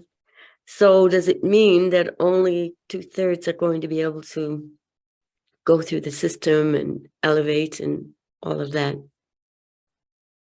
Any thoughts? And also one other question. At the beginning, when we talk about the sun and the earth, the sun creates the earth, and then sun and earth create or attract the soul of the man. So are we saying that either the combination of sun and earth is creating a new baby soul, like a soul of the man, or is it that we attract what the creator creates, I call it the primordial or the initial soul? Like, I'm a bit confused on that part. So that's an excellent question. Thank you. The key point that I want to emphasize is that this attraction is all done on a plasmatic level because it has the field strength to do it. Once we get into the physical level, we are at a lower field strength. And that lower field strength is below the threshold strength that allows us to do this attraction. So the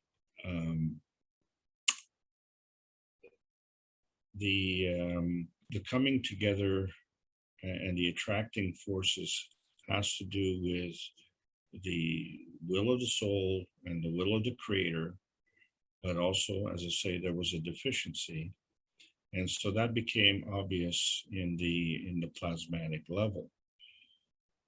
And so you're very, very correct, I believe, in saying that the soul of the baby is created from the interaction of these field forces. And so that is to say, now that we have a soul of the baby, how is that soul of the baby going to materialize? And so the current method of operation that we have is to be born in the womb of a female. So that is the way that we've arrived on Earth. And that is the way that that's their system. And we're using that system. We obviously, all of us have done that. So now, well, where do we go from here? Well, because we have disconnected from that knowledge, then we're stuck here. And so we have to relearn that knowledge. But in the process, we're relearning it from a point of weakness, from a lower field strength. And if we totally depend on that field strength to feed us, then we need constant supplementation. And so that's what's leading to our social dilemmas, if you will. If we enlist the services of the universal community, then we don't have to worry about violating souls. All we have to do is ask for the benevolence of the system, because the higher energy feeds the weaker energy. And in this case, because we're in a physical state here, and we're bound in a physical earth, we are the weaker, so we can get fed that way. And so that facilitates our supplementation. But with these new systems, we are not only able to overcome this supplementation, but we have been able to overcome into a new technology. As it says, it's an unheard of technology. And that unheard of technology allows us to genuinely go into outer space. If we only knew where outer space was. And so far we haven't seen it yet.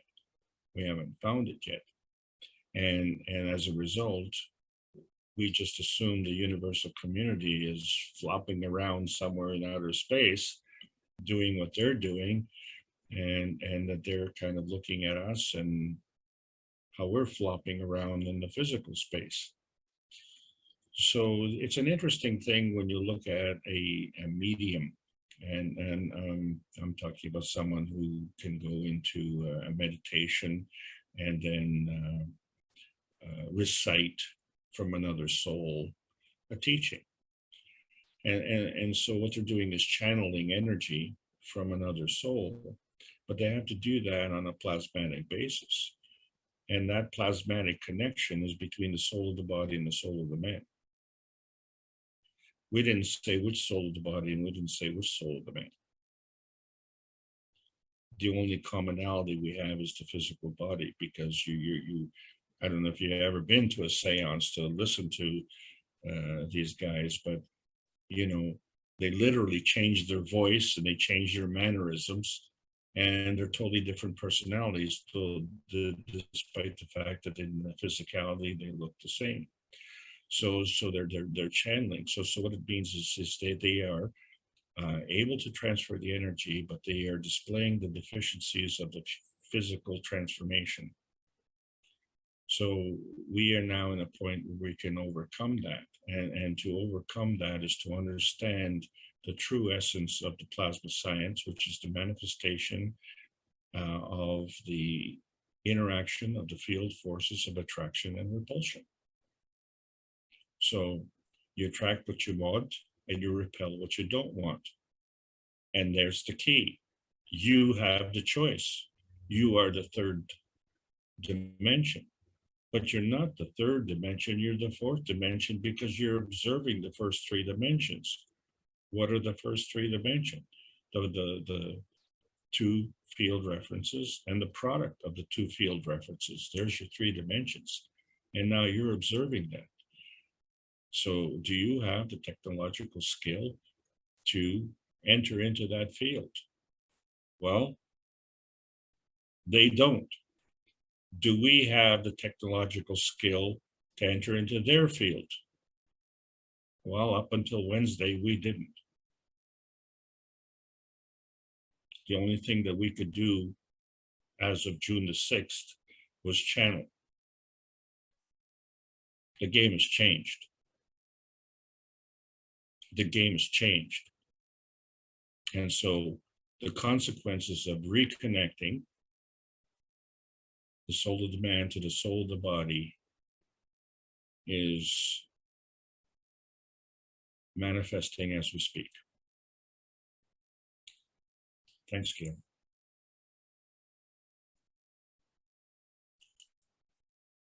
And And thank did you very Mr. much, Alex. Thank you. And didn't Mr. Kesh say he just goes direct to source?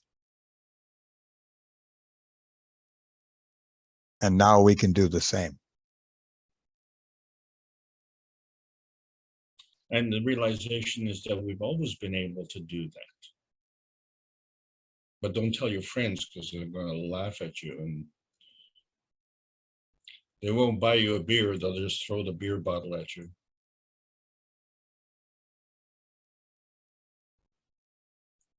You'll know that they understand when they pay for the cleanup and offer you a beer next time. Somebody told me today it was Dean's birthday, so we wish him a happy birthday. I know it was Jackie's birthday on the 20th, so we also wish him a happy birthday. Oh, where's my birthday greetings? Happy birthday, guys. Does someone else have something they'd like So to what is the share? cakes?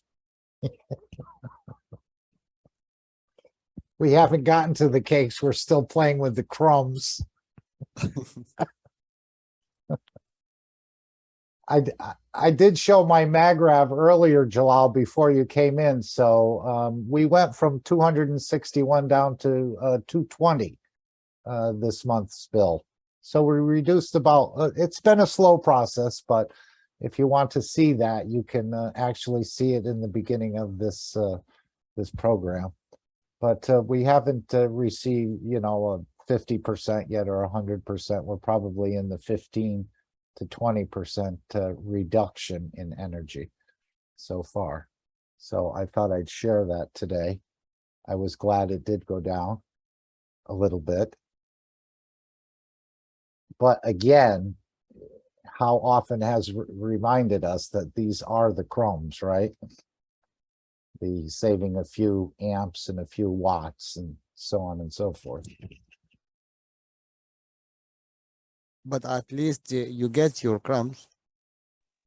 Yep, it's a start. It's definite start to show a little bit of the technology. And hopefully, we go on further with it. I know, Alex, is it gonna get simpler? It seems, as Mr. Kesh said, there's thousands of steps in this ladder. Is it Well- going to get simpler and more? This is what I think is going to happen. He said most of humanity will be able to replicate these devices, and the factories and so on are for the ones that can't do it. But most will be able to understand the patents, replicate the technology in the coming time, and that's probably through the elevation of the soul. Well, with respect to the knowledge being easier, let's put it this way. You know, if you're learning how to play the piano, so you know you can play all major keys, and you can create all sorts of music and be quite fine about it, but there's a variety of keys.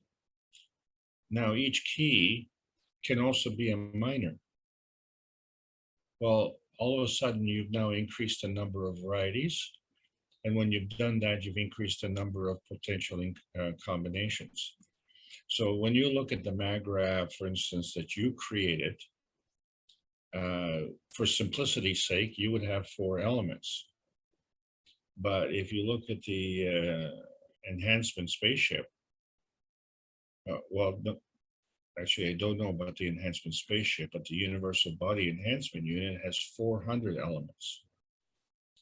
And so if each element is interacting with another element, then that creates another field. And so clearly the interaction of 400 is going to be far more complex than the interaction of 4. But in both cases, you're playing with plasma fields. So if you say, well, is it going to be easier? It seems to be getting harder.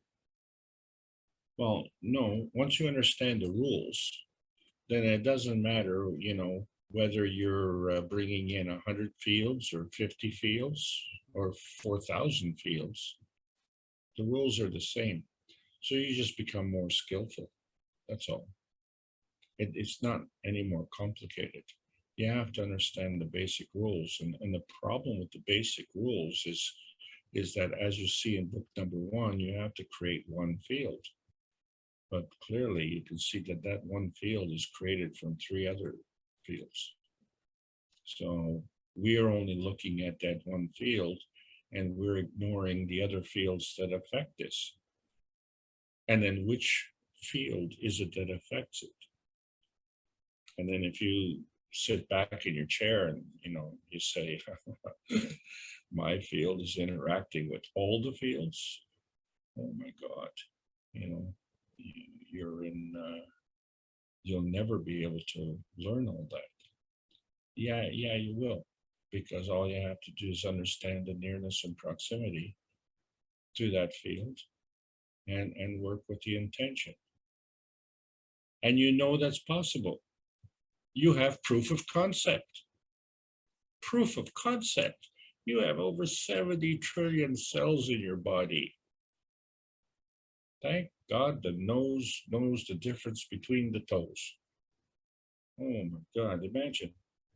Hey, you know, if you had a wound on your big toe and all of a sudden, you know, you grew a finger. Wow, you know, you'd say something's wrong at the factory. Yeah, But we're how do you- fortunate to have Mr. Kesh with us, because I think it would be millennia before we even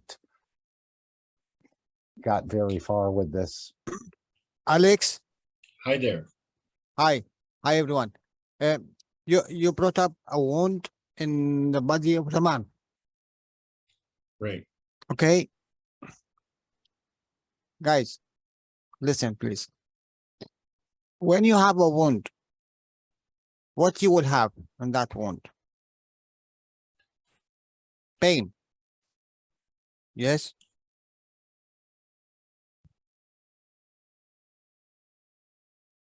What the pain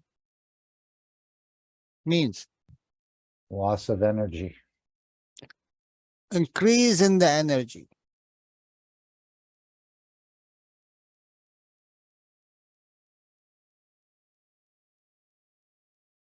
The pain is increase in the energy at that point.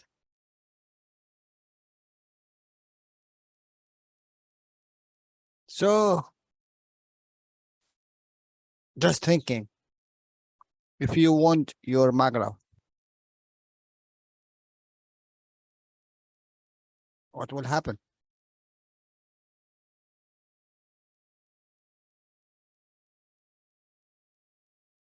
Silent.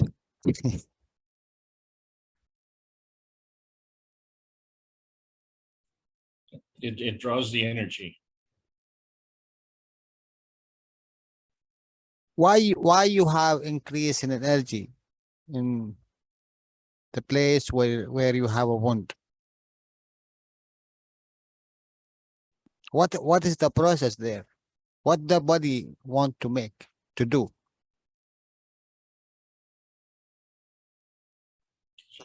Well, it wants to restore its balance. Attract other energies. To repair this point. Yes.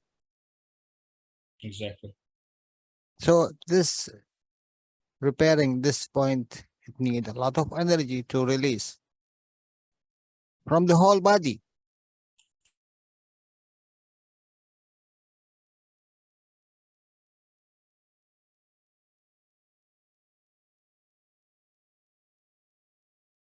Dun, dun, dun.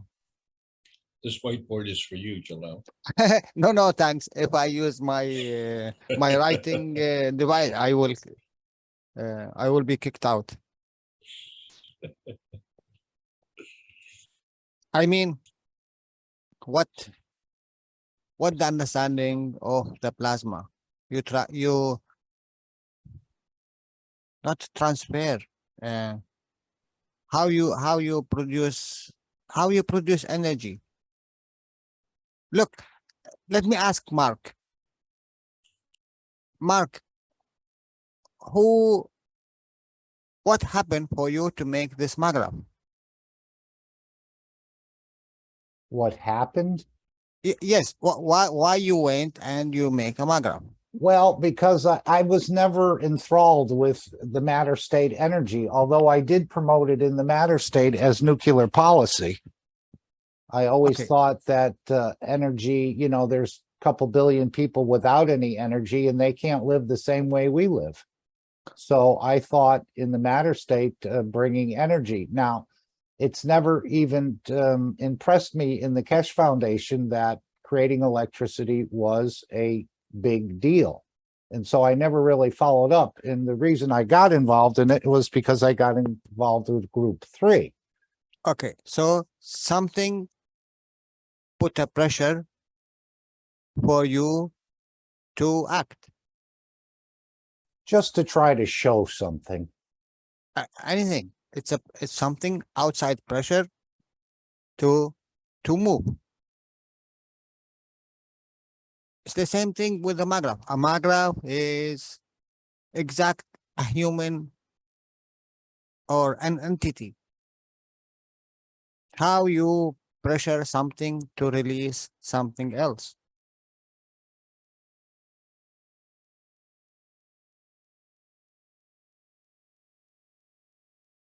Really, guys.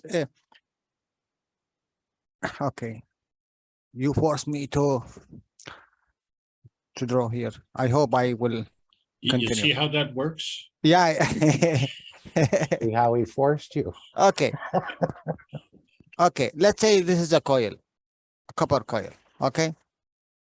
And let's say this is your nano coating.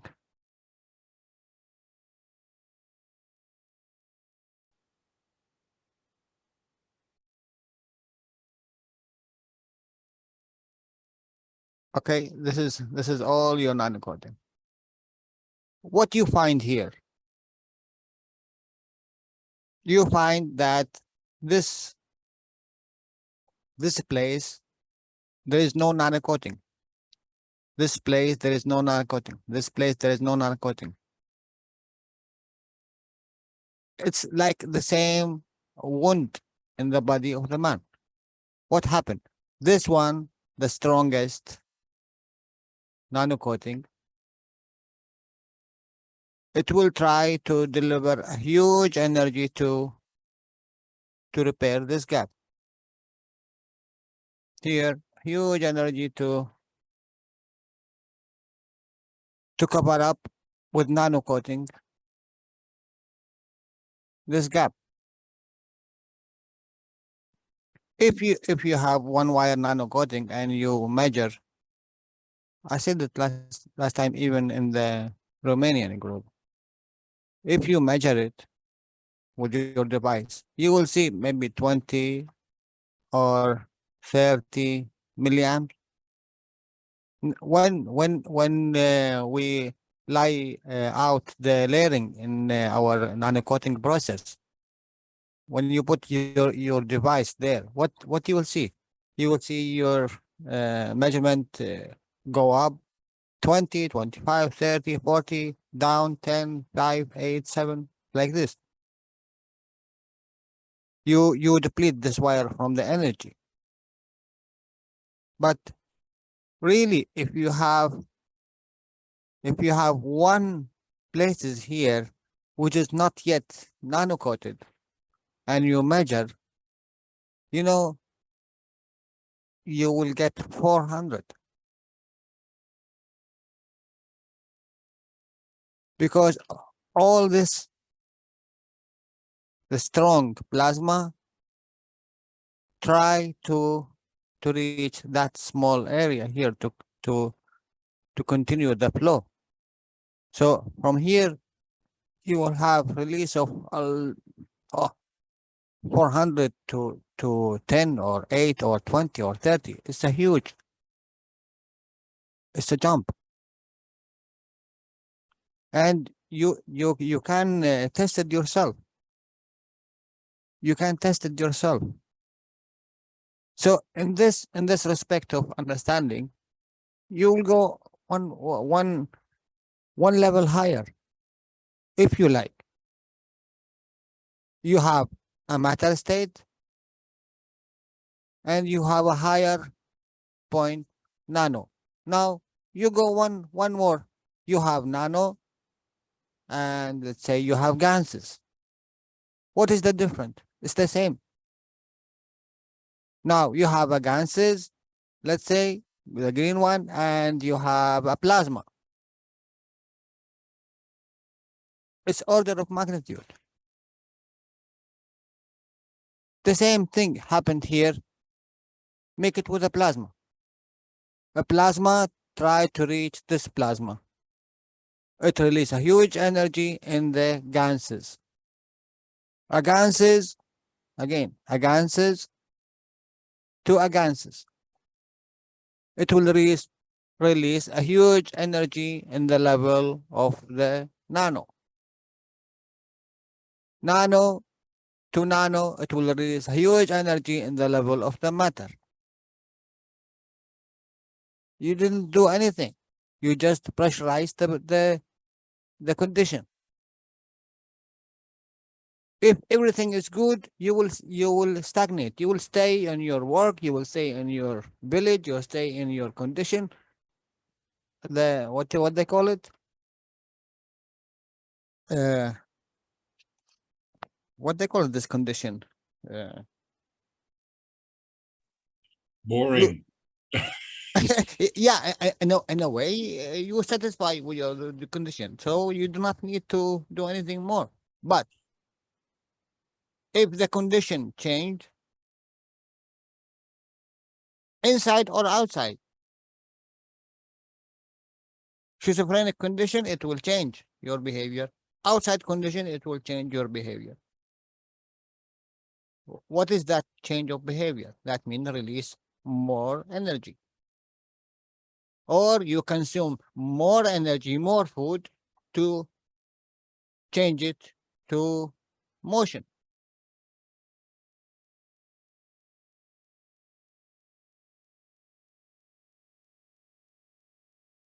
And I think if you take this just simple understanding and you put it to your magra,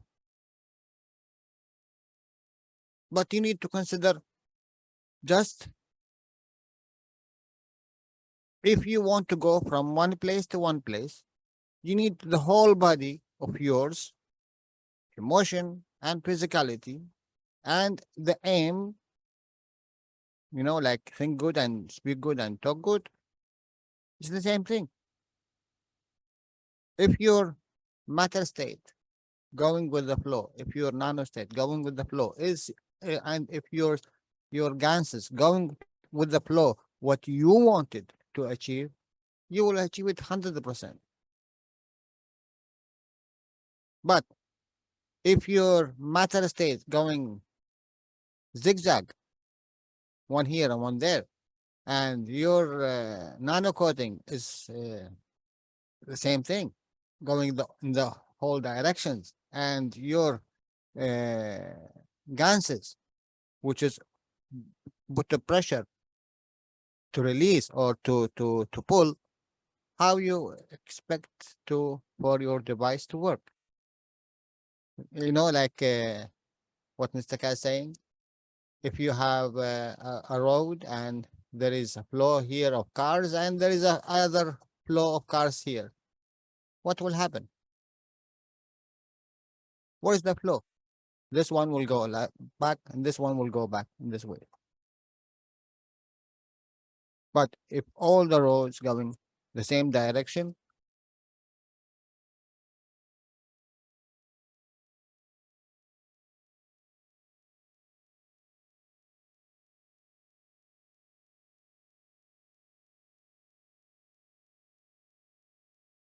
you see, I told you I will be kicked out. I love your explanation, Jalal, and especially this point about the gradient. The more wounds you have, the more energy that they are spreading out amongst Yeah, the wounds. but don't kill it. No, exactly. Yeah, you need to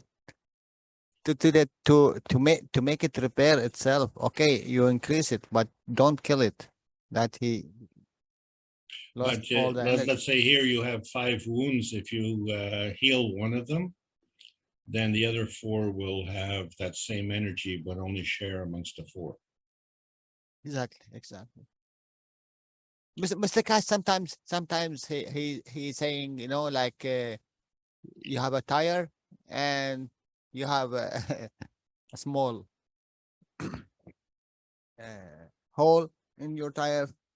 When it comes to this point or any point, he release the air from it.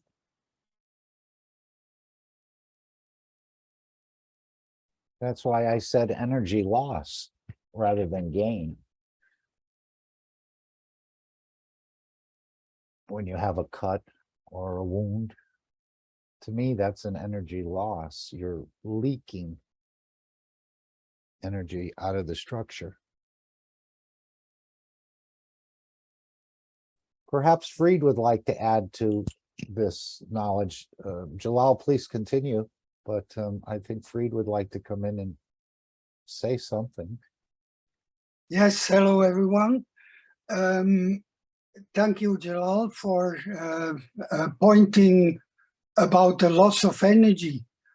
I and either Mark or Alex earlier draw some attention to the world situation. I think exactly the same point is possible with the world situation. We had the question or the pondering about how we could help or heal the situation at this moment with weak points. Isn't that the answer to that? That these weak points by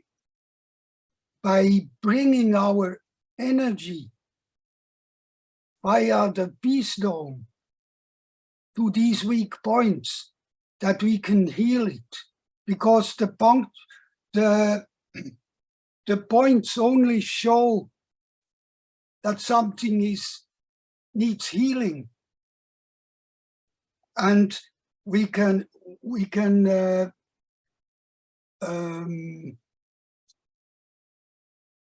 have all kinds of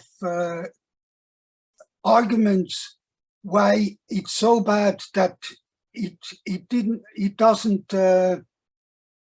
deserve healing, but still there is a weak point.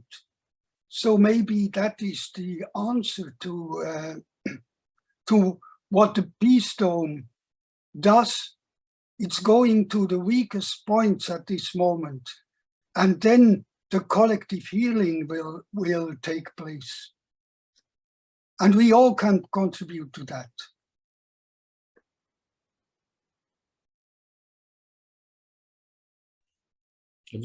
Fried, there's one word, if you could change, and that's the word maybe, Yeah.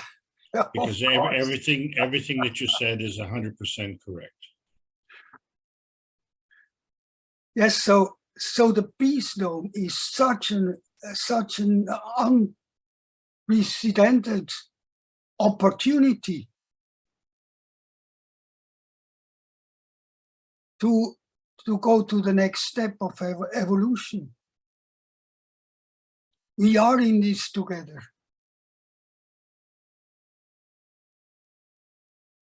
You are alone. We Fred. want You are alone. I am not with you. how long do we want to postpone paradise? I once wrote, why postpone paradise?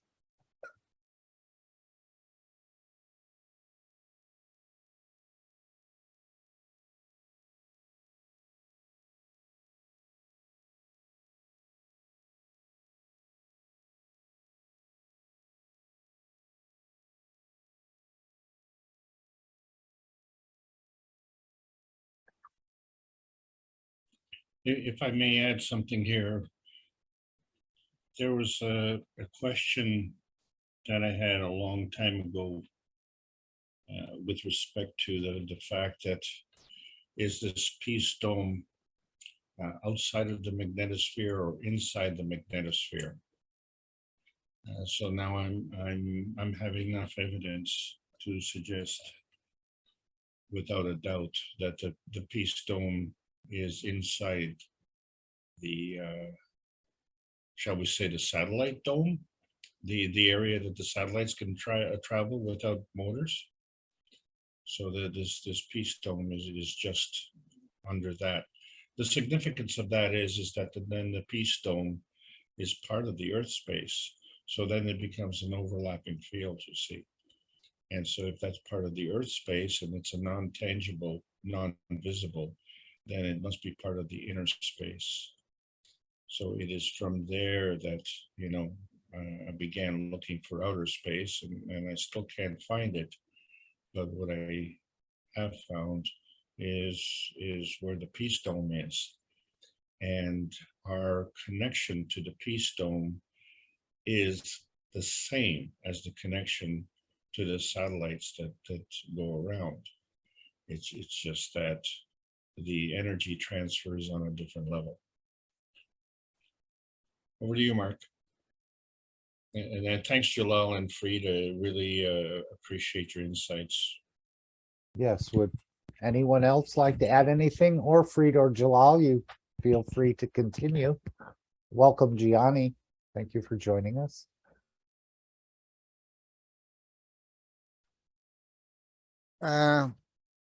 The last workshop of Mr. Cash, 1 hour 46 minutes. He explained the understanding of plasma. In a way, you know, really you will laugh. I hope a lot of you noticed what Mr. Cash explained. It was reply a question. And he said, oh, you knowledge seekers, you make it so complicated for what? To show that you know more? It is very simple.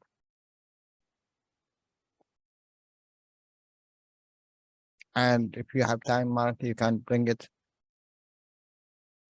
It's really beautiful words from Mr. Cash.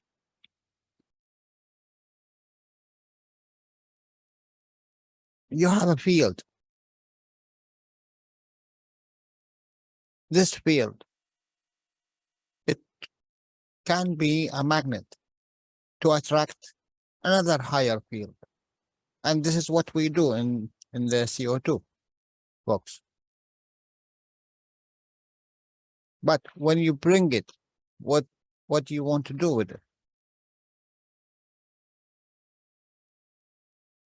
Like, the same thing when you make a child, just making a child and finished, or what? Emotion and physicality interact, create a magra positioning to create a field. You call it a soul of physicality. Then the body start, the fetus. You call it the physicality. Then grow up. The same thing with the CO2 box. Until you achieve the amino acid.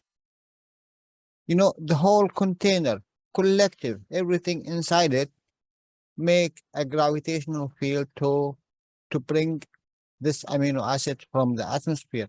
That means from the outside, this container. This container, the womb of the mother. It brings this soul of the man to be inside, because you made your magnets for this soul to be. Now, what you want to achieve? Interaction of soul of physicality and the soul of the man. What is the soul of physicality and the soul of the man in your box? How you create it? Okay, you say this is a matter state. Okay, go one step higher. Leave the matter state. Don't use a matter state, either zinc or copper or whatever. Use nano and gases. It's one higher step if you don't want to work with the matter state. But it's no different. It's the same creation. Lower, okay, lower, so what? But it will do something.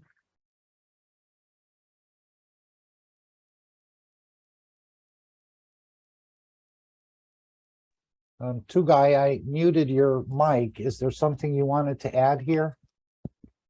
I noticed it was open.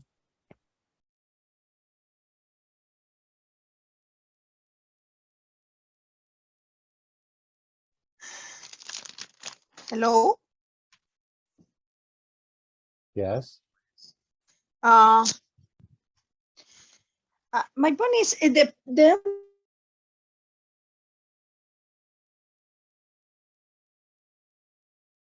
Did we just lose your voice?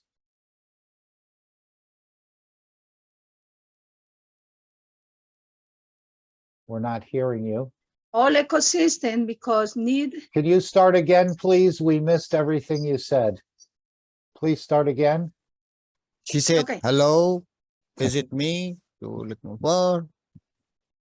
You Now we hear you. okay. Now hear me. Yes. Okay. The peace dome is my point. Intend change all ecosystem, change environment, because all beings need change because need change like Olma graph and equilibrium, because need take different environment in different levels, the field levels for unify with the universal community. And all the time when you change you around that, you put the equilibrium. When you spray all time, or it's like I compare like a dome establishing for Thomas and Dominican. Tom is the same, establishing the equilibrium and change the condition for environmental and for that reason change the ecosystem for complete equilibrium, because need increased by level of the souls. Lisbeth, Because, yeah, would you like me to help you? ya, sí, porque Okay, creo que por no favor. me están entendiendo. Me como las conexiones. Sí, ok. Okay. Thank you, Alenka. Yo pienso que el domo de paz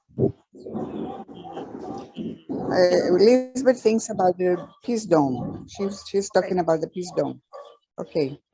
pretende, y es lo que necesitamos hacer, es cambiar el equilibrio del medio ambiente. What we want to achieve is to change the balance in the environment.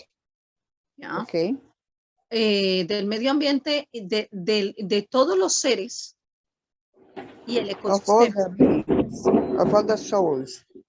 ¿Ya? Y el ecosistema, porque vamos a subir el nivel de todas las almas.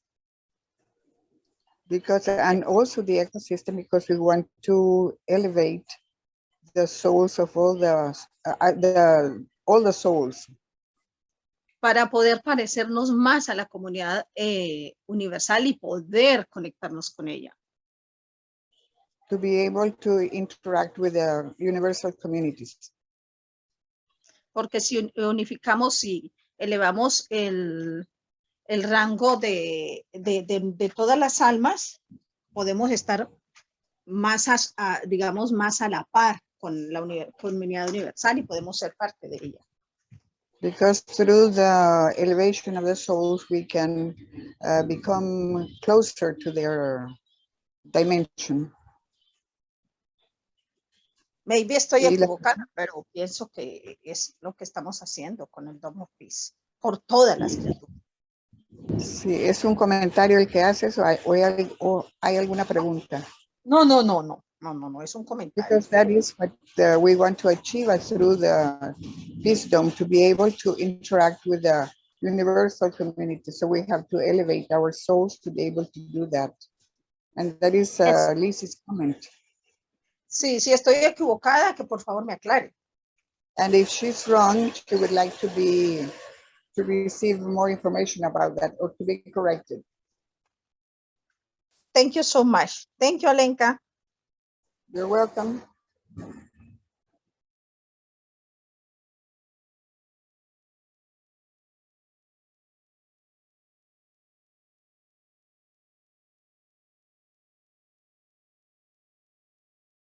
Thank you, Lucy, for your comment.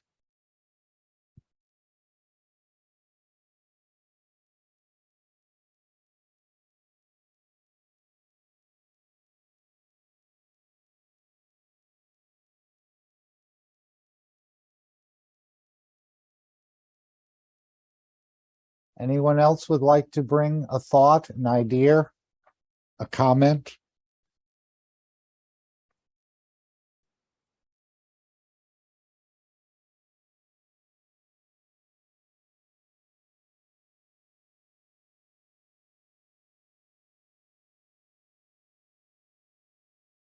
Jalal, did you say that was at 1 hour 46 minutes?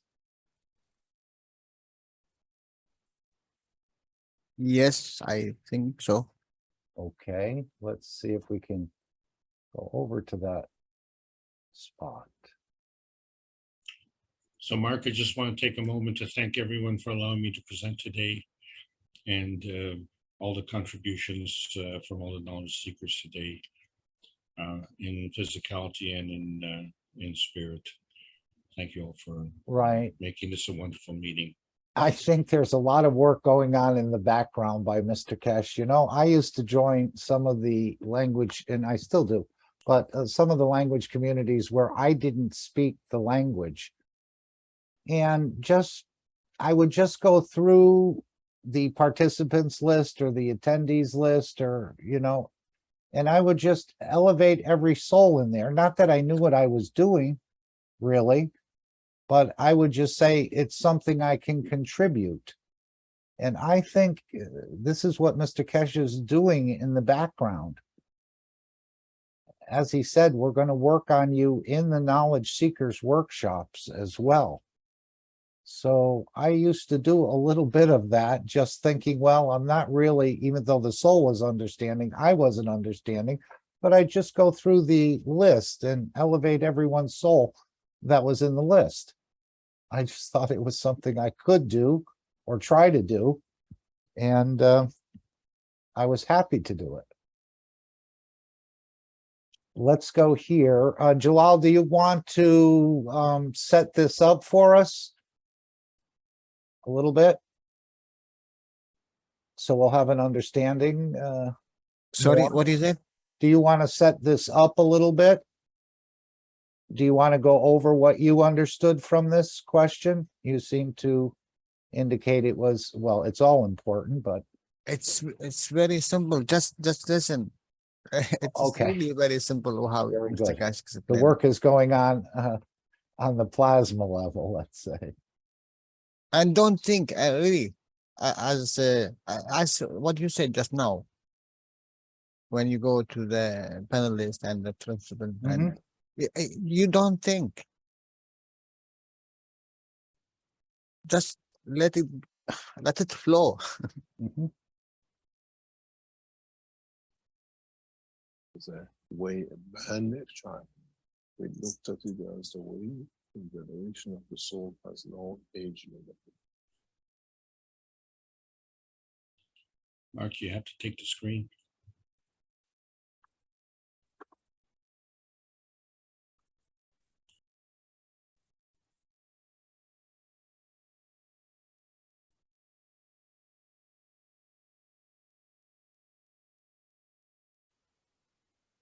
So if you think about the iron cannot be there if it's not the energy field itself. Any other question? Okay, this should be the one Jalal's referring to now. Okay, I think you partially answered the second question from Jefferson, which is a bit involved here, but let me ask. He says, in physics, we have a phenomenon known as the Lorentz force, which is the result of the superposition of the electric force from an electric field with the magnetic force due to a magnetic field acting on electrically charged particles that move in space. Is there a relationship between the flux of magnetic and gravitational fields of plasma, the electric field of ionized atoms or molecules, such as, for example, these ions, and the Lorentz force? If so, we can say that a plasma field flux creates a force that causes the circular motion of dowsing instruments, such as pendulums, and that when this motion is clockwise, we are in a relatively more magnetic field than our body, and when it's counterclockwise, are we in a relatively more gravitational field than our body? Now, put it this way, what happens if you mix a pink color water with a yellow color water, and then you throw some of the water in the air or throw some of them on there? You keep on playing with what I call words. magnetic field, electric field, is all the same. It's an energy pack. As knowledge seekers, you should become wise to it. Look at the field. There is a beautiful tape on the Iranian channel, and it's put in by a very old gentleman holding one of these like dowsing bars in front of him.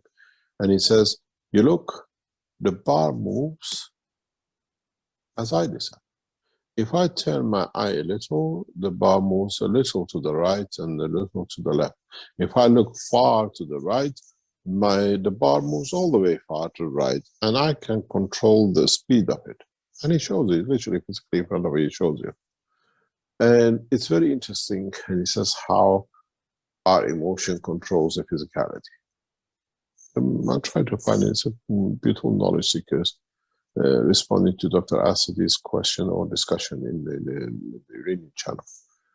And in a way, if the thoughts can create, dictate the radius of the pan, what is called a dowsing thing by it, why can't other things do? And every time we talk about electric current and plasma current and electric field force and a plasma field force, just consider all of them cannot be there. They're all fields of magnetic field with different strength. You decide to put different names on them. If they're two equal, you don't see anything. If any of them is stronger or weaker than one, you see an interaction. And interaction is a friction of the magnetic fields, create something. As simple as that. A child of 5 years old understand this can create what the professors with PhDs cannot understand. That's all. I don't understand why knowledge seekers make so complicated things to show they understand, and some of the knowledge seekers are becoming worse than the hypocrisy of the past professors and other people in the world of the present science. Understand you're dealing with fields and how they interact, which way they interact, how they rub dictates what you get. That's it. Doesn't matter what name you put in it, liver, kidney, magnetic fields, plasma fields. What? It's just fields with different strength. Find out, understand which one, which is strength, and that's it. Bob's your uncle, as we say in English. I'll be in England in a very short time. And we would like to meet with a lot of That's English it, man. knowledge seekers. We have. But that's been the whole block, hasn't it been? The creation of magnetic fields, the motion of the fields, and the interaction of the fields. This is what he said the block has been for us. We don't quite understand it.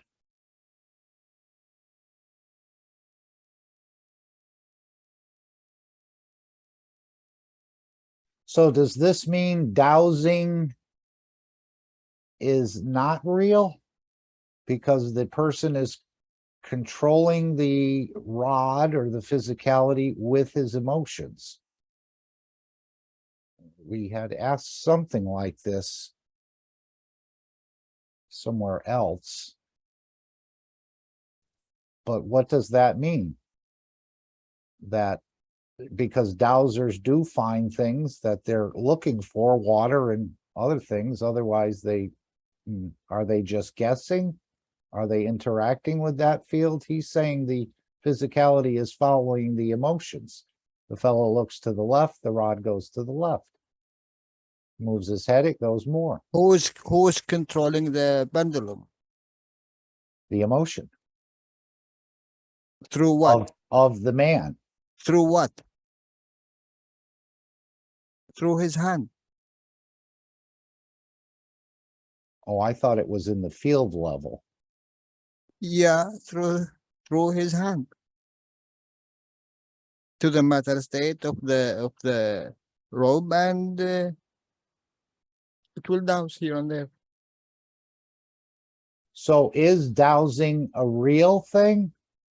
Or is it when you're looking for copper or you're looking for water? Is this real or are these frauds? What, May I what, come in? sorry? Hello, She said, could she come in? Of course, yes. May I say something about it? go ahead, please. I am, I am Alenka. And I am I Jalal. am a dowser. I am a dowser. I know, Jalal. Okay. I am a dowser. And I know that you can control the pendulum with your conscience, consciously, but you can also let your subconscious mind control your muscles. So there are two ways of using the pendulum. Whether you want to control it with your mind and your consciousness, or whether you let it connect to your subconscious mind, which is connected to everything in the This is not the planet. point. No. This is not the point. Oh, no. The point to What? understand the reality of what happened, what is happening, and then you can convert it to whatever you want. Yeah, I often remember that fella from Russia, I think it was, who was talking about the priests. And they do in the Eastern Orthodox, and they do a certain procession with the candles. And the priest is holding the candles. And the fellow said to Mr. Kesh, all of a sudden the candles light up. Is this a trick? And Mr. Kesh says, no, it's not a trick. He's lighting them with his emotion. Even though he says it's the spirit of the Holy Spirit or something that's doing it. But he's using that as some sort of a trick, but he's actually physically setting the candles alight with his emotion. Yes, that's possible. We're doing things all the time, every second of our life, without noticing what's happening there and without knowing what's exactly happening. But once you know the exact thing, what is happening, when you have a very good chance to mimic everything with this, what Mr. Cash give you, the plasma science. You can mimic everything, and then you understand why the cancer is here, why cancer is not here, why this is happened, why you have eye here, why you have the heart is here. You know, it's the same thing. And if you know, last time even I said, if you put a flow, a current of electricity, and you release a plasma field through the nano and the gases, you can go backward, because now we know if there is a gravitational, there is magnetical, and if there is magnetical, there is gravitational. If there is a push from one side, there is a pull from the other side. If there is a take from one side, there is a give in the other side. So that's all. You know, yesterday, Jalal, I was trying to move the magnet with my hands. And I didn't seem to be able to move the magnet. What did Mr. Cash hold in his hand? A piece of plastic, was it? Remember when he was moving the Yes. magnet back and Yes. forth? Right. So I had a couple of straws that I was holding in my hand, but I could not get the But magnet to it's move. nano-coated. But it's nano-coated. What is nano-coated? A piece of plastic. A plastic? It was nano-coated. No, not the piece of plastic. The Magnet? The magnets. It was nano-coated with the plastic. Now, is that similar to the pendulum and the emotion? No, that's something different. the same system, Same system. but in different condition.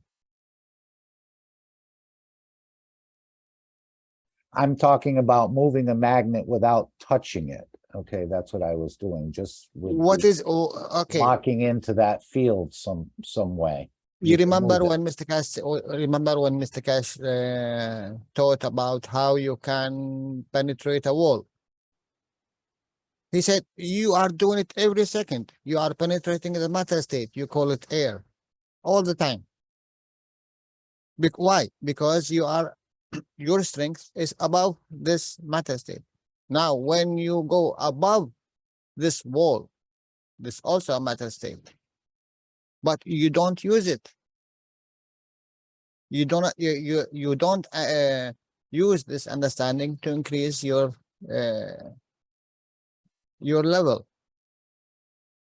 Why? When you put yourself in a condition, or the condition put you in another condition, now you react. Fear, happiness, anger. Why you see there is increase in some ways the energies. But don't forget, when you do that and you interact with the environment, you lose minimum 50% of this energy to the environment. But if you trigger this without outside triggering, you keep this 50% with which you are interacting with more, and you have 50% in order of magnitude more. Thank you, Jalal. Just to read one of the chats, Liliana says, hello, everyone. You are invited to the practical workshop in English and Spanish with Gianni.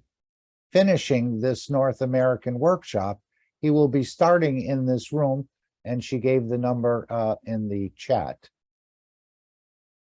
So you're all invited if you have the time. I know in Europe it's just about midnight.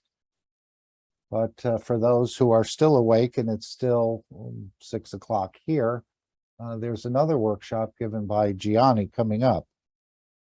519-321-9996, it looks like. Thank you, Gianni. Thank you, Jalal. Thank you, Mark. Hi, everybody.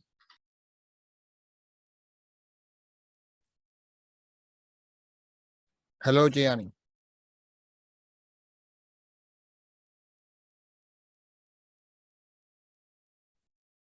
Okay, is there anything else we'd like to bring up? Again, Mr. Kesh is just so phenomenal that workshop after workshop, he's really taking it home, so to speak.